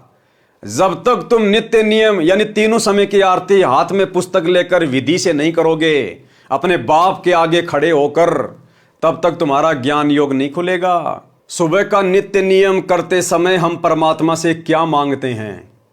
सुबह का नित्य नियम अत सर्व लक्षणा ग्रंथ है और हम परमेश्वर से क्या विनती करते हैं? गरीब उत्तम कुल करतार दो, द्वादश भूषण संग, रूप द्रव्य दो, दया करो, ज्ञान भजन सत्संग, शील संतोष विवेक दो, अक्षमा दया इकतार, भाव भक्ति वैराग्य दो, नाम निरालम सार। और आगे क्या मांगते हैं फिर परमात्मा से? योग युक्ति स्वास्थ्य जगदीश दो, सूक्ष्म ध्यान दयाल। सूक्ष्म ध्यान कि हम आपके संकेतों को समझ सकें। तो भैया जब तक आप अपने हाथ में भक्ति बोध लेकर और अपने बापों के बाप सतगुरु रामपाल जी परमेश्वर जी के आगे खड़े होकर आरती नहीं करोगे, आपको ये सूक्ष्म ध्यान का आशीर्वाद नहीं मिलेगा, आपका ज्ञान योग नहीं खुलेगा, आप इसी प्रकार से डामाडोल रहोगे। गरीब माया का रस पिया कर हो गए डामाडोल। आप आश्रम वाले भाई बहन तो इन आश्रमों में जा जाके डामाडोल हो चुके हैं, डामाडोल। गरीब ऐसा सतगुरु हम मिला, ज्ञान योग दिया खोल, और हम सत्सेवकों को सतगुरु रामपाल जी परमेश्वर मिल गए और हमारा ज्ञान योग खोल दिया, क्योंकि हम प्रतिदिन इस पुस्तक को हाथ में लेकर अपने बाप के आगे खड़े होकर अपने मुख से मांगते हैं, मुख से हम आरती करते हैं। और आप लोग लगा के मोबाइल में नित्य नियम, कोई बाथरूम में जाके बैठ जाता है, कोई वापस बिस्तर में लेट जाता है, कोई अपने घर के 20 प्रकार के कार्य करता रहता है। किसी को तो समय नहीं है, काम धंधे पर आते जाते समय ही नित्य नियम और संध्या आरती करते हैं जेब में मोबाइल डाल के। तो तुम्हें कैसे ज्ञान और ध्यान मिलेगा? कैसे परमात्मा तुम्हारा ज्ञान योग खोलेगा? क्योंकि तुम परमात्मा से मांग ही नहीं रहे। अरे गुरुजी खुद ही खुद से मांग रहे हैं। आरती कौन करता है मोबाइल में? गुरुजी कर रहे हैं ना। आरती किसको करनी चाहिए? भगत को। अगर मोबाइल में आरती करना ही सर्वश्रेष्ठ विधि है तो फिर परमात्मा ने भक्ति बोध क्यों दी छपवा कर? सभी को मोबाइल दे देते, सभी को एक एक मेमोरी कार्ड दे देते। फिर ये पुस्तक क्यों दी और क्यों लिखा इस पुस्तक के ऊपर मूल्य नित्य नियम पाठ? यानी आपने रोजाना इस पुस्तक को पढ़ना है, इसका पाठ करना है। तो भैया जब तक अपने बाप के सामने खड़े होकर आरती नहीं करोगे तब तक तुम्हारा ज्ञान और ध्यान कुछ भी नहीं खुलेगा, कुछ नहीं मिलेगा, कुछ नहीं समझ पाओगे। आरती तो अभी तक गुरुजी कर रहे हैं तुम्हारे घरों में, मोबाइल में लगा के छोड़ दिया। आरती तो गुरुजी कर रहे हैं, तुम कहां कर रहे हो? तो इस बहन से शिक्षा लो और भीख मांगो गुरुदेव भगवान से। लेकिन तुम तो लड्डू जलेबी बर्फी मांगते हो परमात्मा से कि अगला समागम कब आएगा, अगला समागम कब आएगा, अब की बार कौन से आश्रम में जाऊंगा, लड्डू जलेबी बर्फी खाऊंगा। तुम ज्ञान और ध्यान कहां मांग रहे हो परमात्मा से? तो क्या कह रही है बहन कि अब की बार कोई मिडिल मैन नहीं है, वो बापों का बाप, वो बाप जी खुद धरती पे आया हुआ है, और वो बाप जी है सतगुरु रामपाल जी। सतगुरु रामपाल जी सबका बाप जी। तो इस बहन से शिक्षा ले लो, बहन क्या कह रही है। तो ये एक डर है, क्योंकि कहीं ना कहीं वो जो ऊर्जा है, वो जिसको हम बता रहे हैं कि भाई वो धरती पर आ चुका है, इस बार खुद मतलब वो जो बाप जी है ना, वो खुद आए हैं। इस बार कोई मिडिल मैन नहीं है। जैसे हम पहले ही बताए हैं कि भाई ये गुरु, ये सब जो परंपरा चल रही है ना, आश्रमों की, ये अखाड़े की, ये दीक्षा देने की, ये सब चीजें खत्म हो गई हैं। इसको मान लीजिए। मतलब देर हो जाए, पहले ही बहुत देर हो गई है, अब मान लीजिए यही सत्य है। ध्यान से सुनना। तो भाई ये भी इल्यूजन है कि इसी घाट पे नहाओगे तो ये होगा, उस जल में नहाओगे तो ये होगा, इसमें नहाओगे तो। हमने तो पहले ही कह दिया था भाई अपने अपने घरों में बैठो, अपने अपने घर में अपने अपने बाथरूम में नहा लो, आप लोगों को वहां भी मोक्ष की प्राप्ति हो जाएगी। क्योंकि इस वक्त देखिए हम बार बार ये बात कह रहे हैं कि देखिए घर से मत निकलिए। ऑरा जो है ना, वो पूरी यूनिवर्स में, पूरे ब्रह्मांड में फैल चुका है। वो ऑरा जो है, वो ब्लेसिंग जिसके पास जाएगी ना, वो इंसान जहां भी है, अपने घर में एक बंद कमरे में भी बैठा होगा ना, वो आशीर्वाद उसका वहां तक चला जाएगा। उसके लिए क्या कह रही है बहन कि कहीं भी धक्के खाने की जरूरत नहीं है, कहीं भी भटकने की जरूरत नहीं है। वो ओरा यानी वो शक्ति, वो प्रभाव उस बाप जी का, उस परम शक्ति का, सतगुरु रामपाल जी भगवान का इस ब्रह्मांड में चारों तरफ फैल चुका है। और जिसने जैसे कर्म किए होंगे उनको घर बैठे वैसा ही परिणाम मिलेगा। कहीं भटकने की जरूरत नहीं है, धक्के खाने की जरूरत नहीं है। आप और हम संगत वालों के लिए ये विशेष भविष्यवाणी है। 2014 बरवाला कांड, परमात्मा हिसार जेल में जाके बैठ गए। उसके बाद में संगत ने आश्रमों में धक्के नहीं खाने थे, और ना वर्तमान में धक्के खाने चाहिए, ना कहीं पर संगत ने भटकना चाहिए। अगर कुछ करना चाहिए तो मर्यादा में रह के भक्ति, जो 90% संगत नहीं कर रही है। आश्रमों में जाकर केवल आपने मर्यादा तोड़वाई है, भक्ति नहीं बनाई। तो क्या कह रही है बहन कि उस परम शक्ति का जो ओरा है, जो ब्लेसिंग है, जो आशीर्वाद है, वो पूरे ब्रह्मांड में फैला हुआ है, लेकिन मिलेगा उसी को जो मर्यादा में है, जो मर्यादा में है, जो गुरु को इष्ट मानता है, जिनका कनेक्शन अपने गुरु से जुड़ा हुआ है, जिसका नाम खंड नहीं है, जिसकी मर्यादा खंडित नहीं है। वो ब्लेसिंग ऑटोमेटिक उस भगत के पास जाएगी हिसार जेल से। वो चाहे इंग्लैंड में बैठा हो, चाहे जापान में बैठा हो, चाहे हिंदुस्तान में बैठा हो, उसको आश्रमों में धक्के खाने की जरूरत नहीं है। लड्डू जलेबी बर्फी के चक्कर में हरियाई गाय की तरह भटकने की जरूरत नहीं है।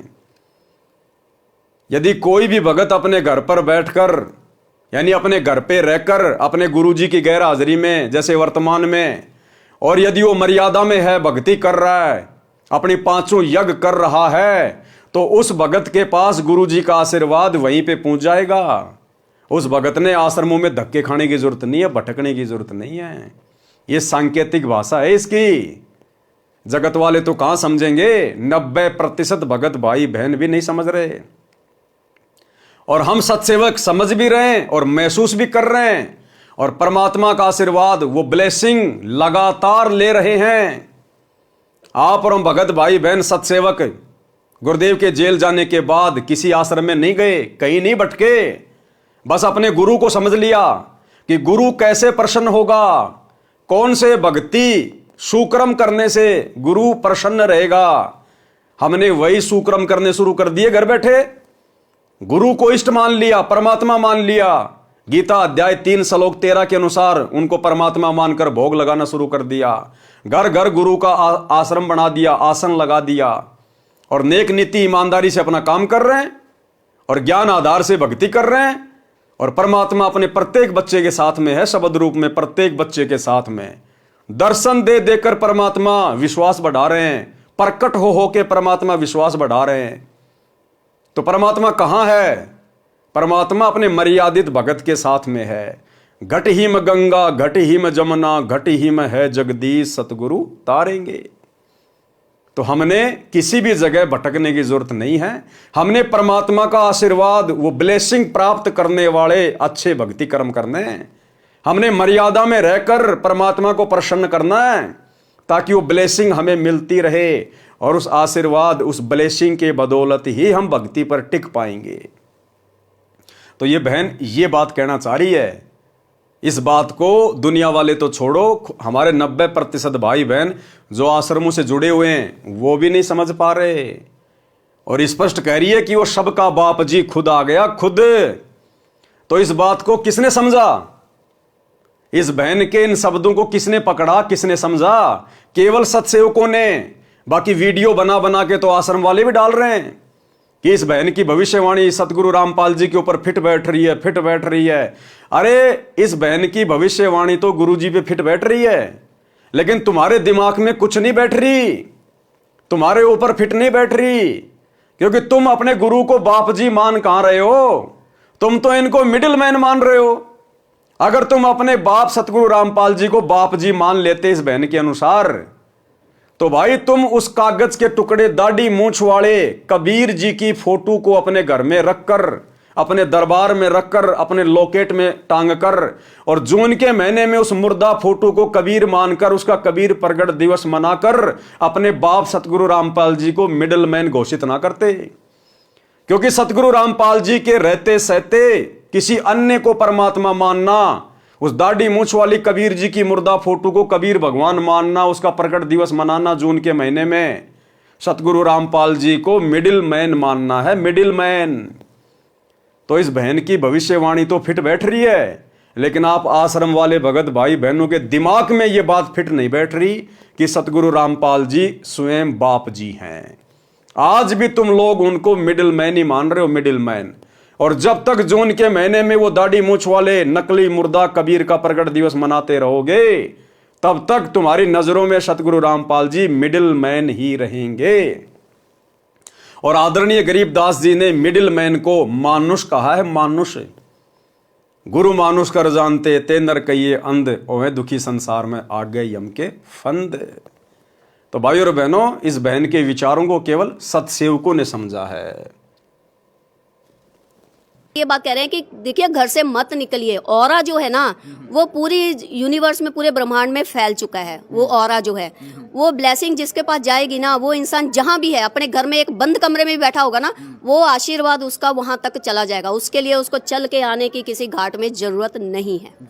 ये मतलब इस सत्य को जितनी जल्दी हो सकता है, मैं तो आम जनता के लिए कहूंगी, क्योंकि आम जनता भोली भाली होती है। वो ऐसे गुरुओं के चक्कर में लोग जो कहानियां सुनाते हैं उनमें उन लोग बह बह के ये सब रास्ते अपना लेते हैं। भाई आम जनता को यही कहूंगी, अपने अपने घर में बैठो, बाहर मत निकलिए। इस वक्त बहुत ही हालात जो है वो बहुत खराब, और हो सकता है इससे भी हाँ, इससे भी। अच्छा, आप इसको एक मिनट, यहाँ पर मैं एक चीज कहना है, इसको ये समझ लीजिए, ये मत समझिएगा कि एक छोटी सी घटना कुंभ में हुई और ऐसे ऐसे करके कुछ लोग मर गए। आपको क्या पता कितने लोग मरे नहीं मरे ना, क्या पता आप लोगों को दिखाए ना। ये आप लोगों के लिए एक मैसेज है कि इससे भी बड़ी घटना मतलब हो सकती है, जहाँ पर मतलब इतनी भीड़ में मतलब ज्यादा संख्या में मतलब लोगों की जान जा सकती है। ये तो परमात्मा ने एक इशारा, छोटा सा इशारा किया है। ये संकेत दुनिया वालों के लिए नहीं है, ध्यान रखना।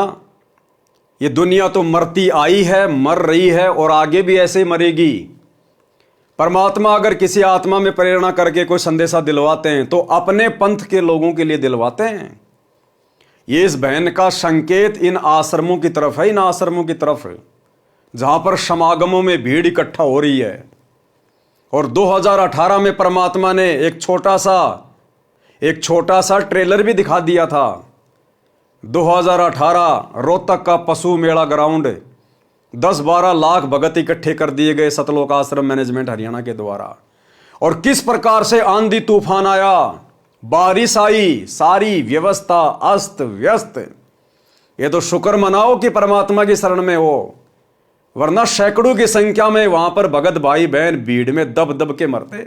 जिस प्रकार कुंभ के मेले में कई ट्रक लोगों के कपड़ों और चप्पलों के भर के बाहर फेंके गए ना, उस समय 2018 में कबीर प्रकट दिवस पर पशु मेला ग्राउंड रोहतक में एक ट्रॉली भगतों की चप्पलों की, जूतों की भर के बाहर फेंकी गई थी।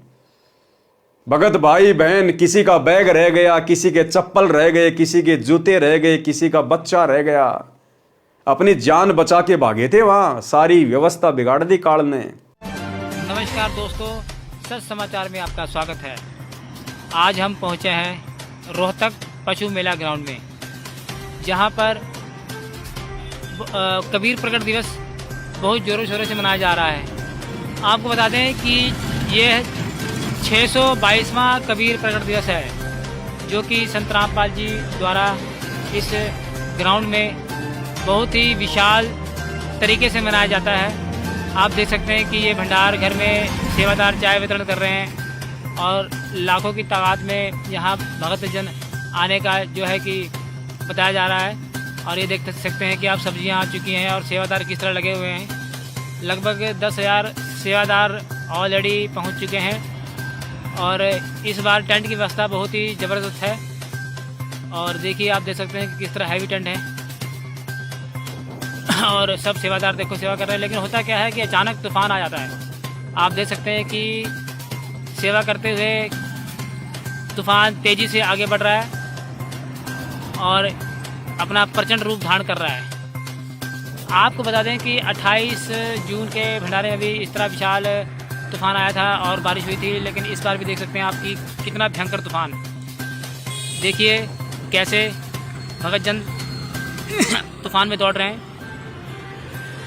आप देख सकते हैं कि देखिए बहुत ही तेज गति से तूफान है।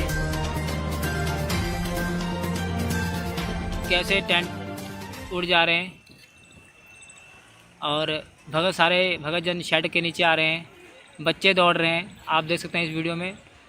लेकिन जो हैवी शेड है उसमें कोई परिवर्तन नहीं। हालांकि इसकी व्यवस्था में कोई दिक्कत नहीं आई है, जो कि संत रामपाल जी महाराज जी ने इस बार व्यवस्था बहुत ज़बरदस्त करवाई है। देख सकते हैं कि कितना भयंकर तूफान, जो कि शेड को ले उड़ने की ताकत रखता था, लेकिन इस बार शेड बताया जा रहा है कि बहुत ही ज़बरदस्त तरीके से बनाए गए हैं। भगतजन शेड के नीचे सुरक्षित खड़े हैं और देखिए कैसे भगत भाग रहे हैं। आप देख सकते हैं कि तूफ़ान की गति बहुत ही तीव्र है और इसके बाद ही बारिश स्टार्ट होती है। आप देख सकते हैं किस तरह तेज़ी से बारिश पड़ रही है। तो इस बहन का संकेत आने वाले दिनों में इन शतलोक आश्रमों के ऊपर है कि भैया भीड़ करने से बचो। तुम्हें सतगुरु ने आत्मज्ञान करवा दिया, परमात्म ज्ञान करवा दिया, घर बैठ के भक्ति क्यों नहीं करते? बकवाद करते हुए क्यों फिर रहे हो? जब तुम्हारा गुरु आश्रम में नहीं है तो आश्रम में तुम्हें मिलेगा क्या? ये सत्संग तो तुम अपने घर पे भी सुन सकते हो, ये भंडारा तो तुम अपने घर पे भी कर सकते हो। फिर बकवाद करने के लिए क्यों भटक रहे हो गुरु की गैर हाजिरी में? तो आने वाले दिनों में यह संकेत है, अगर ये संगत नहीं सुधरी और इसी प्रकार से भीड़ करती रही तो भैया कोई भी अनहोनी घटना घटित हो सकती है। और दास को भैया हिसार जेल में सौंपन आया था। दास ने पहले भी जिक्र किया है कि परमात्मा ने मुझे भयंकर आग लगती हुई दिखाई इन शतलोक आश्रमों में, और जले हुए भगत, कोई आधा जला हुआ है, कोई पूरा जल गया, लाशों का ढेर लगा हुआ दिखाया था। तो यही संकेत ये बहन कर रही है। तो भैया समझदारी इसी में है, ज्ञान को आधार बनाओ, घर को आश्रम बनाओ और गुरु को भगवान बनाओ और नेक नीति ईमानदारी से काम धंधा करो, अपनी भक्ति करो, बकवादों में पैर मत दो। ये परीक्षा का समय चल रहा है, युग परिवर्तन का दौर है। ज्यों ज्यों हम आगे बढ़ेंगे 2028 तक, आपको हर प्रकार से काल का षड्यंत्र, काल का भयंकर जाल चारों तरफ बिछा हुआ दिखाई देगा। लेकिन उस समय बाहर नहीं निकल पाओगे। फिर अभी भी मौका है, अभी भी मौका है। 2025 में संभल जाओ, सुधर जाओ। हो सकता है ये साल परमात्मा अपने भक्तों को लास्ट मौका दे दे कि भैया 2025 तक भी संभल जाओ, सुधर जाओ, अन्यथा फिर आने वाले समय में पश्चाताप करने का मौका भी नहीं मिलेगा। संभलना तो बहुत दूर की बात है, पश्चाताप करने का मौका भी नहीं मिलेगा। तो इन आत्माओं में परमात्मा ही प्रेरणा करते हैं। और इस बहन की तो घर बैठे बैठे सेवा लग गई। अब इस वीडियो के माध्यम से जितने भी सत्सेवक भाई बहन ये संदेश सुनेंगे, देखेंगे, समझेंगे, उनका विश्वास अपने गुरुदेव भगवान में और ज्यादा दृढ़ होगा कि हमें तो विश्वास था ही था कि हमारे गुरुदेव सबके बाप जी हैं, लेकिन परमात्मा ऐसी आत्माओं से भी संदेशा दिलवा रहे हैं जो गुरु जी के आसपास भी नहीं है, फिर भी वो संकेतों में कह रही हैं कि वो सबका बाप आ चुका है। अब वो सबका बाप कौन है, ये बात आप और हमें भली भांति पता है। तो इस आत्मा की भी बैठे बैठे सेवा लग गई है। तो भाई और बहनों, अब हम आगे बढ़ते हैं अपने आज के टॉपिक के ऊपर। तो यही सारी बातें बार बार केशव जी कबीर परमात्मा से कह रहे हैं कि हे परमात्मा, आप सतलोक को वापस चलो। आप कैसे इन लोगों को ज्ञान समझाओगे, कैसे ये लोग भक्ति करेंगे? ना इनका शरीर ढंग का, ना इनके विचार ढंग के, शरीर में इनके नरक भरा पड़ा है। तो केशव जी ने भी हाथ खड़े कर लिए। इसलिए ये बहन कह रही है कि किसी मिडिल मैन की बस की बात नहीं है। ये कलयुग की बिचली पीढ़ी है। बाप जी ने खुद ही आना है, और बाप जी खुद 8 सितंबर 1951 को आ चुके हैं, और सन 1994 से अपना यथार्थ 13वां कबीर पंथ शुरू करके सतयुग की शुरुआत कर चुके हैं। हे कबीर जी, ये सब अहंकारी जीव हैं, इनको कैसा ज्ञान और ध्यान बताया जा सकता है? ये कैसे भक्ति करेंगे? हे कबीर जी, आप इनमें कहां फंसे बैठे हो? हे कबीर मन भावने, यानी मेरे प्रिय सुन, आपकी बात उत्तम है। आप जैसा साधु हो ही नहीं सकता। आप इनका कल्याण चाहते हो, ये आपको कष्ट देते हैं। गुरुदेव भगवान हमारा कल्याण चाहते हैं, भक्तों का भी और जगत का भी, क्योंकि परमात्मा के तो सभी बच्चे हैं। लेकिन जगत वाले भी अपने बाप को ना समझकर पिछले 30 वर्षों से इनके साथ में अभद्र व्यवहार करते आ रहे हैं, और खुद के भगत भी अपने बाप को ना समझकर बरवाला कांड को करवाने में विशेष भूमिका निभा चुके हैं। जजों को भड़का के, प्रशासन को भड़का के, जजों के खिलाफ 3 पुस्तकें लिखकर और बरवाला कांड में अपनी मनमानियां करके हम भगत भी अपने भगवान को दुखी कर चुके हैं। और वर्तमान में भी 2014 बरवाला कांड के बाद से लेकर वर्तमान 2024 तक भी सतलोक आश्रम मैनेजमेंट हरियाणा ने ना जाने कितने भक्ति विरुद्ध कर्म करके राजनीति करना, स्टेडियम बनाना, हॉस्पिटल बनाना, गुंडों की सीबीआई जांच करवाना, चंदे के रूप में उनको पैसे देना, आरक्षण में भक्तों को बैठाना, चंदे के रूप में जाट आरक्षण में पैसे देना, दुनिया भर की धर्मशालाएं बनवाना, लोगों के लिए रोडें बनवाना जो कि प्रशासन का काम होता है, फ्री में बसें चलाना, एम्बुलेंस चलाना, दुनिया भर का ऋण वो कर्जा भक्तों के ऊपर चढ़ा रहे हैं, क्योंकि सारी व्यवस्थाएं भक्तों के दान से की जा रही हैं। तो आज हिसार जेल में बैठे हुए उस बाप जी को सतलोक आश्रम मैनेजमेंट हरियाणा पिछले 10 वर्षों से ज्ञान विरुद्ध हरकतों से दुखी ही कर रहा है। आपकी बात उत्तम है, आप जैसा साधु हो ही नहीं सकता। आप इनका कल्याण चाहते हो, ये आपको कष्ट देते हैं। उस लोक में जहां आपका निवास है, 5 तत्व की देही नहीं है, दम यानी श्वास से भी उस शरीर का कोई संबंध नहीं है, बिना श्वास का अविनाशी शरीर है। कबीर जी ने उत्तर दिया। अब कबीर परमेश्वर सतगुरु रामपाल जी भगवान ने, जो कि 650 साल पहले काशी में प्रकट थे, परमेश्वर ने केशव जी की इन तमाम बातों का क्या जवाब दिया कि आखिर मैं क्यों इस गंदे लोक में इतने दिनों से पड़ा हुआ हूं, क्यों मैं बार बार सतलोक को छोड़कर यहां आता हूं, क्यों मैं इन आत्माओं की गालियां खा खा के, इनकी मार पिटाई खा खा कर भी इनके आत्म कल्याण के विषय में सोचता हूं, ये मेरे क्या लगते हैं। पारक के अंक की वाणी नंबर 887 से 924। सुन के सब अब बंदना कह कबीर संदेश, गरीब दास सब लोक में है हमरा परवेश। कि भाई केशव, आप तो केवल इसी गंदे लोक की बात कर रहे हो, मेरा तो सर्व लोकों में प्रवेश है। मैं कहां नहीं हूं, मैं तो सृष्टि के कोने कोने में हूं। हम अमान अविगत पुरुष चुंबक ज्यों चमकार, गरीब दास लोहा फिरे हमरे अदर आधार। लोहे रूपी देह चुंबक रूपी प्राण, गरीब दास दो से बगल शब्दातीत अमान। जब हम खेचे प्राण को दम मिले दरियावे, गरीब दास पिंडा पड़े सुन श्वास मिल जाए। सुन हमारा रूप है हम हैं सुन से न्यारे, गरीब दास उस प्राण को हम ही जोवन हार। हम जो वे हम एचे ही यो सब ख्याल हमारे, गरीबदास अविगत अदल फजल फूल दीदार। फूल रूप सब प्राण है फूल फूल में गंध, गरीबदास मम महल की मैं ही जानत सिंध। पिंड पेड़ जीव बीज है पिंड बीज से होत, गरीबदास जाने नहीं माता दूजत सोत। बालक पीव अति अघाय माता दूधी धेन, गरीबदास उस नरक में कहा रतन सुरसैन।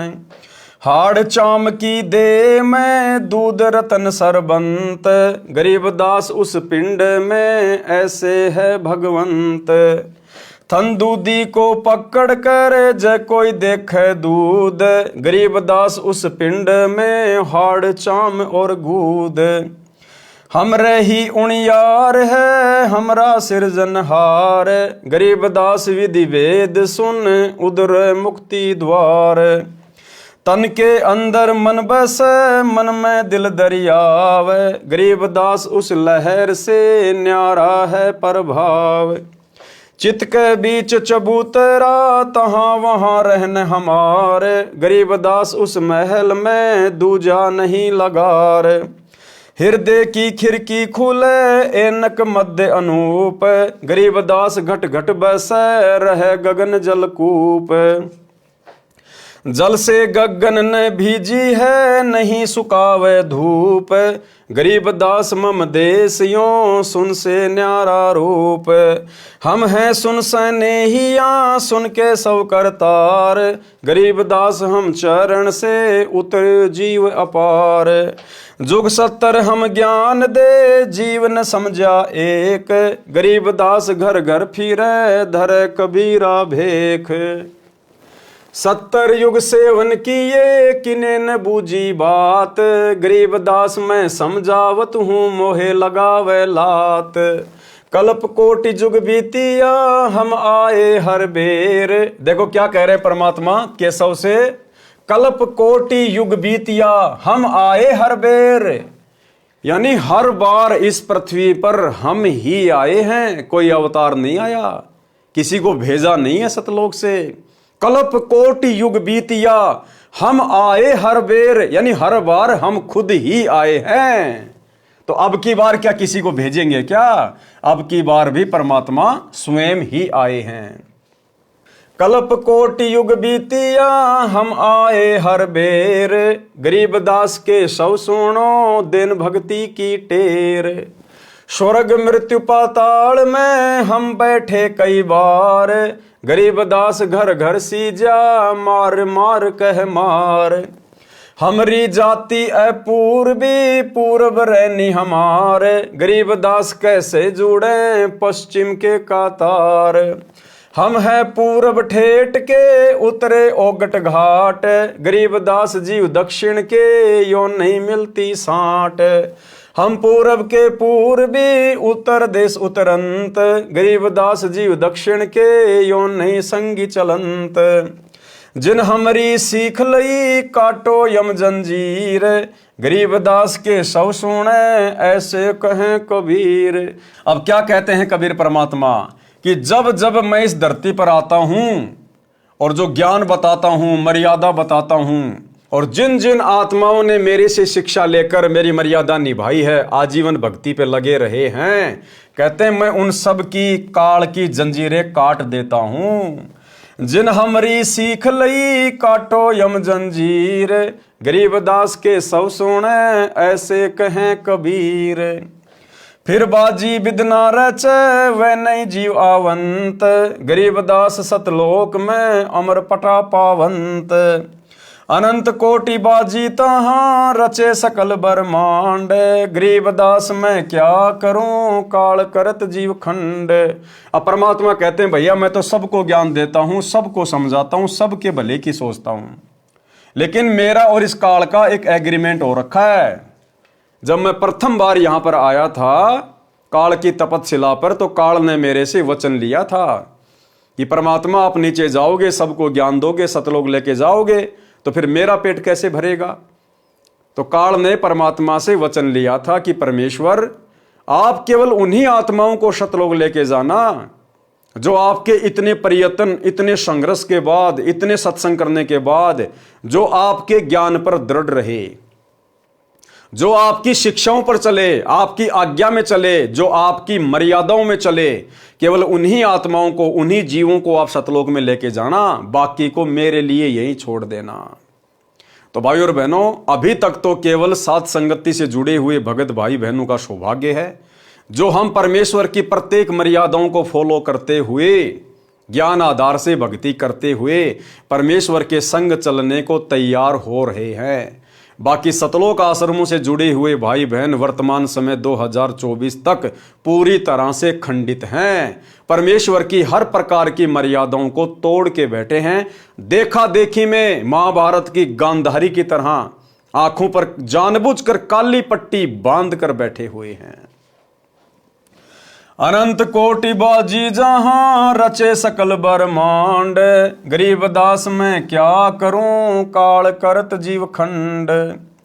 कीलों काल निकंद हूं जीव विध्वंस नहीं होए, गरीब दास जुल्हा कहे शब्द न बूझे कोई। परमात्मा कहते हैं, भाई केशव, मैं इतना सक्षम हूं, इतना समर्थ हूं, मैं इस काल को बांध के रख सकता हूं, बांध के। कीलों काल निकंद हूं, कील मानी बांध देना, निष्क्रिय कर देना, और यह काल मेरी किसी भी आत्मा को परेशान नहीं कर सकता यदि कोई मेरे शब्द के ऊपर टिका रहे तो। लेकिन शब्द न बूझे कोई, लेकिन कोई मेरी शिक्षाओं पर टिक नहीं पाता, मर्यादाओं पर रह नहीं पाता। कीलों काल निकंद हूं जीव विध्वंस नहीं होए, गरीब दास जुल्हा कहे शब्द न बूझे कोई। मनुष्य जीव की क्या बात है पशु पक्षी परवान, गरीब दास जुल्हा कहे करी हूं हंस अमान। कि भैया स्त्री और पुरुषों की तो बात ही छोड़ दो, मैं तो पशु पक्षियों को भी मोक्ष दे सकता हूं यदि मेरी मर्यादा में रहें तो। मैं बंजारा आदि का याई हमारी साठ, गरीब दास जीव अभय करी बोहर न आवे बाट। कि मैं तो इस खेल का खिलाड़ी हूं, मैं बंजारा आदि का, बंजारा यानी व्यापारी, और याई हमारी साठ, यही हमारा व्यापार है। कौन सा? जीवों को भक्ति करवा कर सतलोक लेकर जाना। मैं बंजारा आदि का याई हमारी साठ, गरीब दास जीव अभय करी बोहर न आवे बाट। जीव को अभय करने का मतलब है सतलोक में बैठा देना। एक गाड्डे एक जारी ये नहीं मोए सुहाए, गरीब दास सतलोक में देऊं जीव मिलाए। सुन के सौ सायब धनी मैं हूं तुम्हारा दास, गरीब दास तुम हुक्म से काटत जीव की फांस। अब देखो कितनी गहरी शिक्षा है भाई और बहनों। ये बातें कौन कह रहे हैं? कबीर परमात्मा। किससे कह रहे हैं? केशव जी से। तो कबीर जी केशव जी से क्या कह रहे हैं? जबकि केशव कौन थे? खुद परमात्मा ही थे। उसके बावजूद भी कबीर जी अपने आप को केशव जी का दास बता रहे हैं। और क्या कह रहे हैं? सुन केशव साहिब धनी, केशव जी को यानी अपने ही दूसरे रूप को साहिब कह रहे हैं, धनी कह रहे हैं, परमात्मा कह रहे हैं। सुन केशव साहिब धनी मैं हूं तुम्हारा दास, कि मैं तो तुम्हारा दास हूं। खुद परमात्मा कबीर जी केशव से कह रहे कि मैं तो तुम्हारा दास हूं।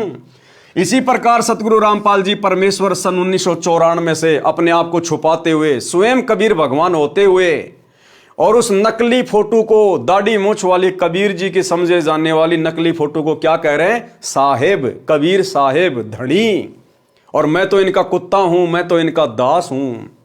तो भाई और बहनों, हमें समझ जाना चाहिए ये संदेश, ये पुस्तकों में संकेत परमात्मा ने क्यों किए, किस लिए किए, कि ये परमात्मा तो काल के साथ किए गए एग्रीमेंट के अनुसार अपने आप को स्पष्ट रूप से भगवान नहीं कहेगा, अपने आप को कबीर का भेजा हुआ कुत्ता कहेगा, उसका दास कहेगा, उसका नौकर कहेगा, उसका गुलाम कहेगा। लेकिन अब आप और हमने समझना पड़ेगा कि आत्मा आत्मा का उद्धार नहीं कर सकती। स्वयं बाप जी ही अपने बच्चों को काल के जाल से निकाल कर लेकर जा सकता है। तो 650 साल पहले भी परमात्मा कबीर जी केशव जी से क्या कह रहे हैं, अपने दूसरे रूप से क्या कह रहे हैं? उनको साहिब कह रहे हैं, उनको धनी कह रहे हैं, और कह रहे हैं मैं तो तुम्हारे आशीर्वाद से यहां जीवों का मोक्ष करने आया हूं। तो वही लीला वर्तमान में सतगुरु रामपाल जी भगवान स्वयं कबीर परमात्मा होते हुए और उस कागज के मुर्दा टुकड़े को, दाढ़ी मूंछ वाले कबीर जी की फोटो को परमात्मा कह रहे हैं, कबीर कह रहे हैं, भगवान कह रहे हैं। लेकिन आप और हमने तो समझना चाहिए इतना ज्ञान लेने के बाद, अरे गुरुदेव की तो शुरुआत में मजबूरी थी अपने आप को सीधे सीधे कबीर जी ना कहना और उस कागज की मुर्दा फोटो को कबीर जी बताना। अगर उस समय गुरुदेव कह दें कि मैं कबीर हूं, 650 साल पहले मैं ही आया था काशी में, आप और हम उस परमात्मा में 100 दोष देख लेते कि पाखंडी अपने आप को कबीर कह रहा है, भगवान कह रहा है, गांव दनाने का रामपाल जाट हमारी आंखों के सामने पैदा हुआ है। हम इनके सत्संग भी सुनना पसंद नहीं करते, इसलिए परमात्मा ने हमारी छोटी बुद्धि को देखते हुए स्वयं को छुपाया और अपने आप को कबीर जी का दास कहा। लेकिन अब 30 साल हो चुकी हैं। अरे 30 साल तक यदि किसी गधे का कान पकड़ के रोजाना गीता पढ़ाई जाए, वो भी बैकुंठ जाने को तैयार हो जाएगा।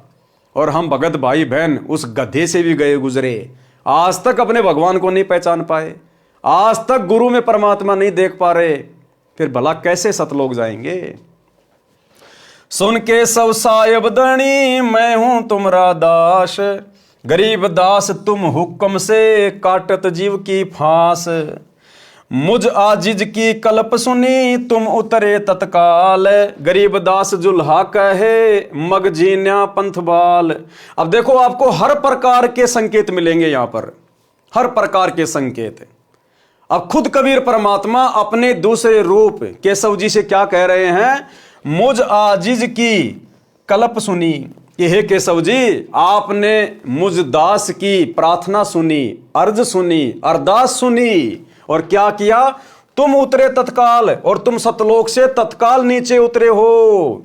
गरीब दास जुल्हा कहे मम झीना पंथबाल। क्या कह रहे हैं कबीर परमात्मा? केशव कौन था? खुद कबीर भगवान ही था ना। और दूसरा रूप जो सतलोक से सामान लेके आया था केशव जी का, खुद कबीर भगवान ही था ना। फिर भी कबीर जी अपने ही दूसरे रूप से केशव जी से क्या कह रहे हैं कि आप साहिब हो, धनी हो, आप मेरी अर्ज पर, मेरी प्रार्थना पर ऊपर से तुरंत नीचे उतरे हो। और दास यही बातें आप भाई बहनों को लगातार बोलता आया है कि 1997 में परमात्मा सतगुरु रामपाल जी भगवान जिस कबीर भगवान के आने की बात कहते हैं बार बार कि 1997 में मार्च के महीने में दिन के 10 बजे मुझ रामपाल दास को कबीर परमात्मा जिंदा महात्मा के रूप में मिले, मेरे को सार नाम का आदेश दिया और कुछ ही देर बाद अंतर ध्यान हो गए। और दास बार बार क्या कहता भाई बहनों को कि इस कबीर भगवान सतगुरु रामपाल जी को भला दूसरा परमात्मा कौन मिलेगा, ये खुद ही खुद को मिलता है, इसको कोई और भगवान ऊपर से आके नहीं मिल सकता, क्योंकि इनके अलावा इधर उधर ऊपर नीचे दाएं बाएं यहां वहां और कोई भगवान नहीं है। ये तो लीला करते हैं, अपने आप को छुपाते हैं, क्योंकि परमात्मा ने उस वाणी को सत्य सिद्ध करना था जो 1997 के विषय में बोली गई थी कि जब आवे 5500 पांचा तब ये वचन मेरा होगा साचा, 5000 और 500 जब कलयुग बीत जाए, महापुरुष फरमान तब जग तारण को आए। तो ये वाणी 1997 में पूरी होती है, क्योंकि सन 1997 में कलयुग के 5505 वर्ष पूरे हो जाते हैं। इस वाणी को सत्य साबित करने के लिए परमात्मा ने इस प्रकार की लीला की और कहा कि मार्च 1997 में दिन के 10 बजे मुझ रामपाल दास को कबीर भगवान ऊपर से जिंदा बाबा के रूप में मिले, जबकि आपको इस बात का कहीं कोई प्रमाण नहीं मिलेगा। तो भाई और बहनों, प्रत्येक बातें जो साथ संगति में आप लोगों को बताई जाती हैं ये उआबाई नहीं है, गुरुदेव भगवान के विशेष आशीर्वाद और उनकी प्रेरणा से ही बताई जाती है। यही लीला परमात्मा ने वहां करी। केशव बंजारा उनका खुद का रूप, और खुद के रूप से कह रहे हैं कि आपने मेरी अर्ज सुनी, आपने मेरी अरदास सुनी, और आप सतलोक से 9 लाख बॉडी लेकर आए, भंडारे का सामान लेके आए, आप तत्काल नीचे उतर के आ गए। कौन आया तत्काल नीचे उतर के? अपने दूसरे रूप में खुद कबीर भगवान ही तो थे। तो यही लीला परमात्मा अपने आप को छुपाते हुए वर्तमान में कर रहे हैं। मुझ आजिज की कल्प सुनी तुम उतरे तत्काल, गरीबदास जुल्हा कहे मम झीना पंथ बाल।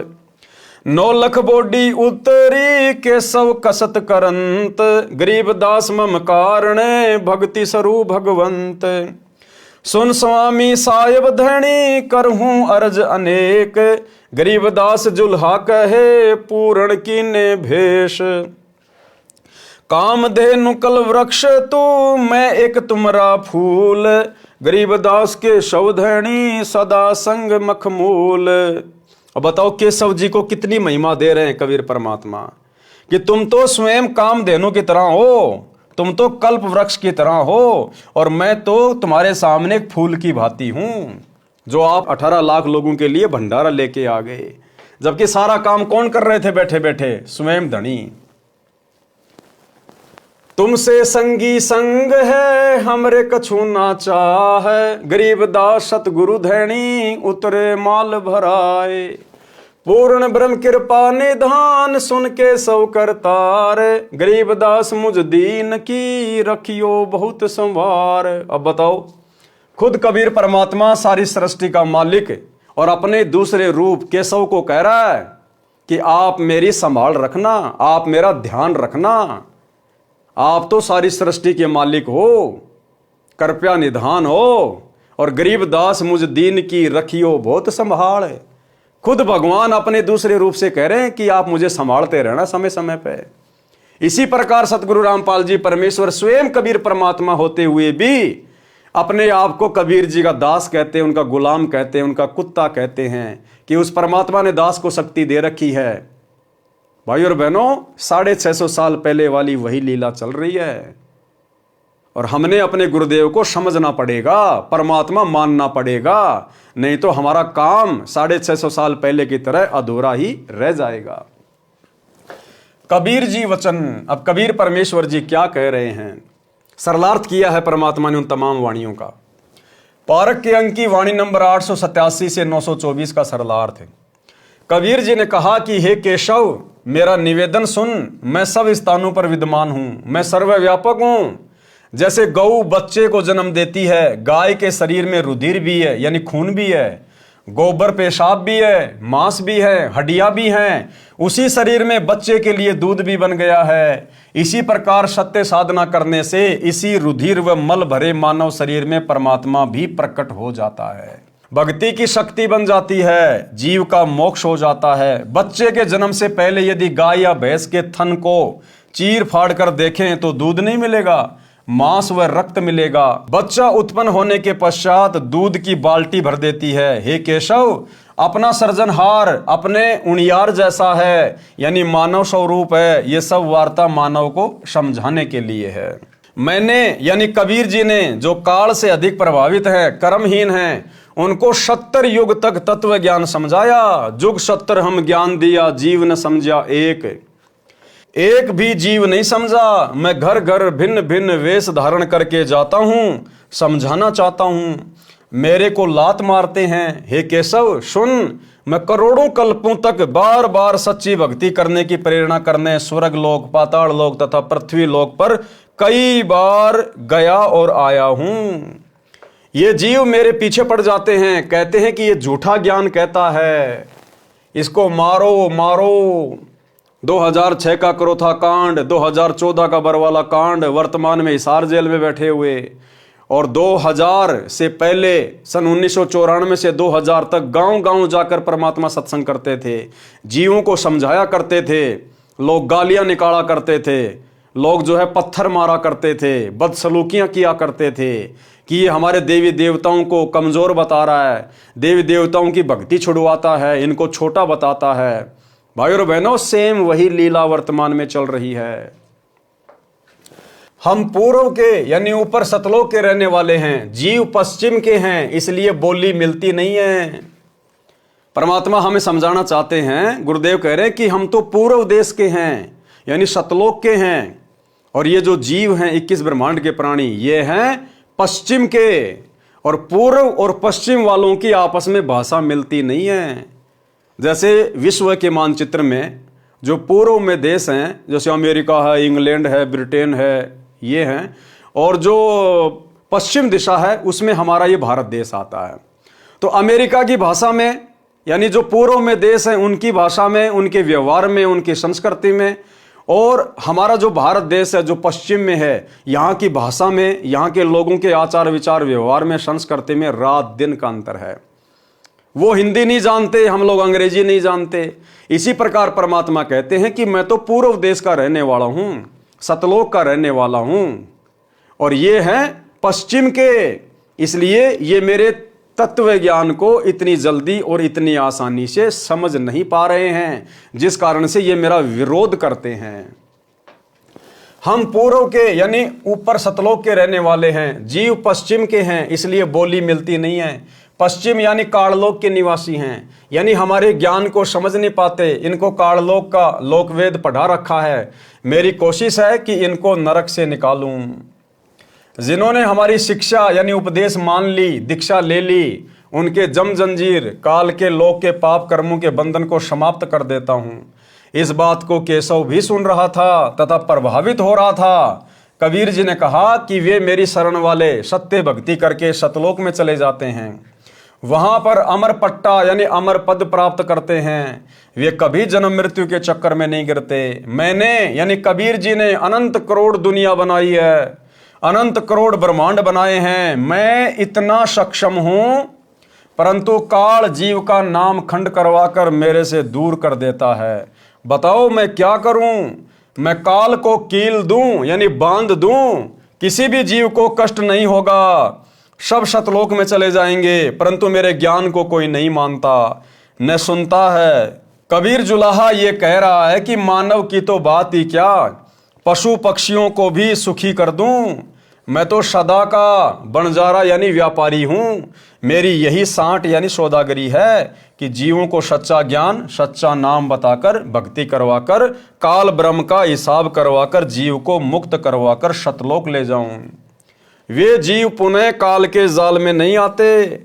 उन जीवों को अमर कर देता हूं जो भिन्न भिन्न धर्म बनाकर काल ने आपस में लड़ा रखे हैं, भिन्न भिन्न रीति रिवाज बना रखे हैं। हिंदू मुर्दे को जलाता है, मुसलमान इसे बुरा मानते हैं, वे जमीन में गाड़ते हैं। मुझे ये अच्छा नहीं लगता।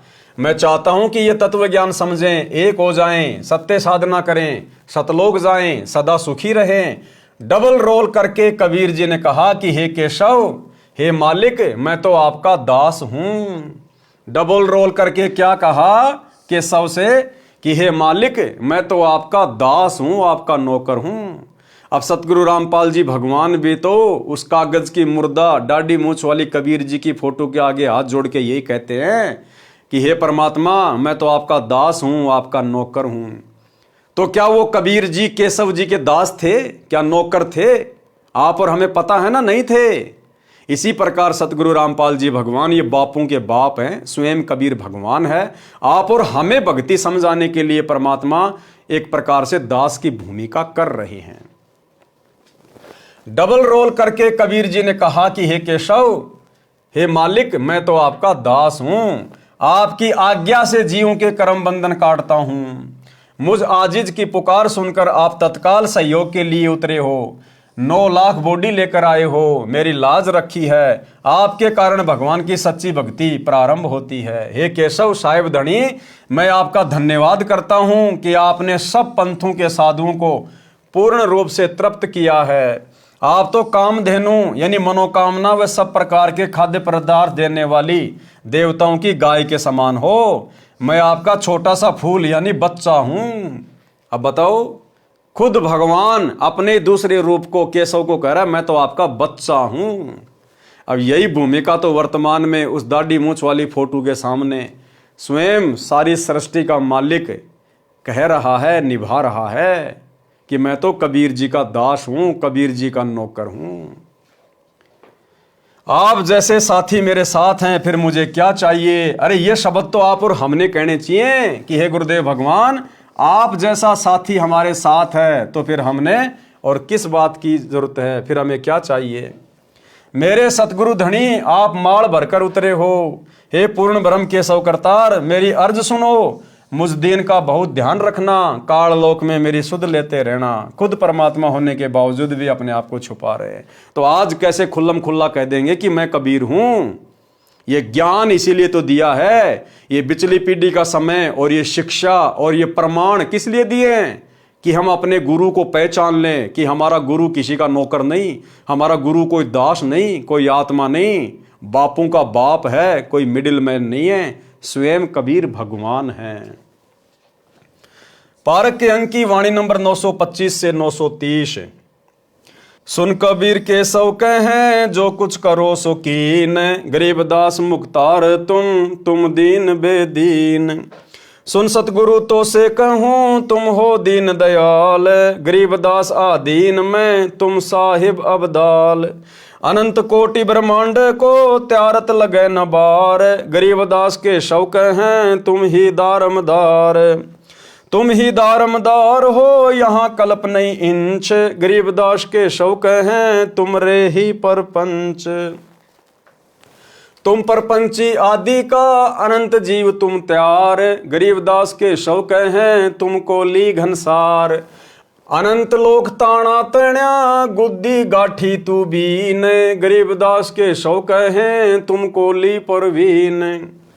केशव जी के वचन तथा भंडारा संपन्न की वाणी। अब भाई और बहनों, आज की वीडियो में हम केवल इतना ही लेंगे। कल रात्रि 8 बजे सभी भाई बहन फिर से लाइव जुड़िएगा। आगे कबीर परमात्मा की और केशव जी की और क्या क्या बातचीत होती है, और काशी में जो भंडारा परमात्मा ने करवाया अपने 18 लाख से अधिक आत्माओं को, फिर उसमें परमेश्वर ने और क्या क्या ज्ञान गोष्ठी की, और किस प्रकार से आत्माएं भंडारा लेकर तृप्त हुई, और कैसे परमात्मा की जय जयकार करने लगी, और कैसे सिकंदर लोदी का धार्मिक गुरु शेख तकी अंत में फिर भी बाज नहीं आया, और कैसे परमात्मा ने अंत में उसको उसके कर्मों की सजा दी। तो कल रात्रि 8 बजे सभी भाई बहन फिर से लाइव जुड़िए। तब तक गुरुदेव भगवान हम सबको आज्ञा दें, इजाजत दें, आशीर्वाद दें। बंदी छोड़ सतगुरु रामपाल जी भगवान की जय हो। भाई जो गुरु बचन पे डट गे, कट गे फंद 84 के, कट गे फंद 84 के, कट गे फंद 84 के। भाई जो गुरु बचन पे डट गे, कट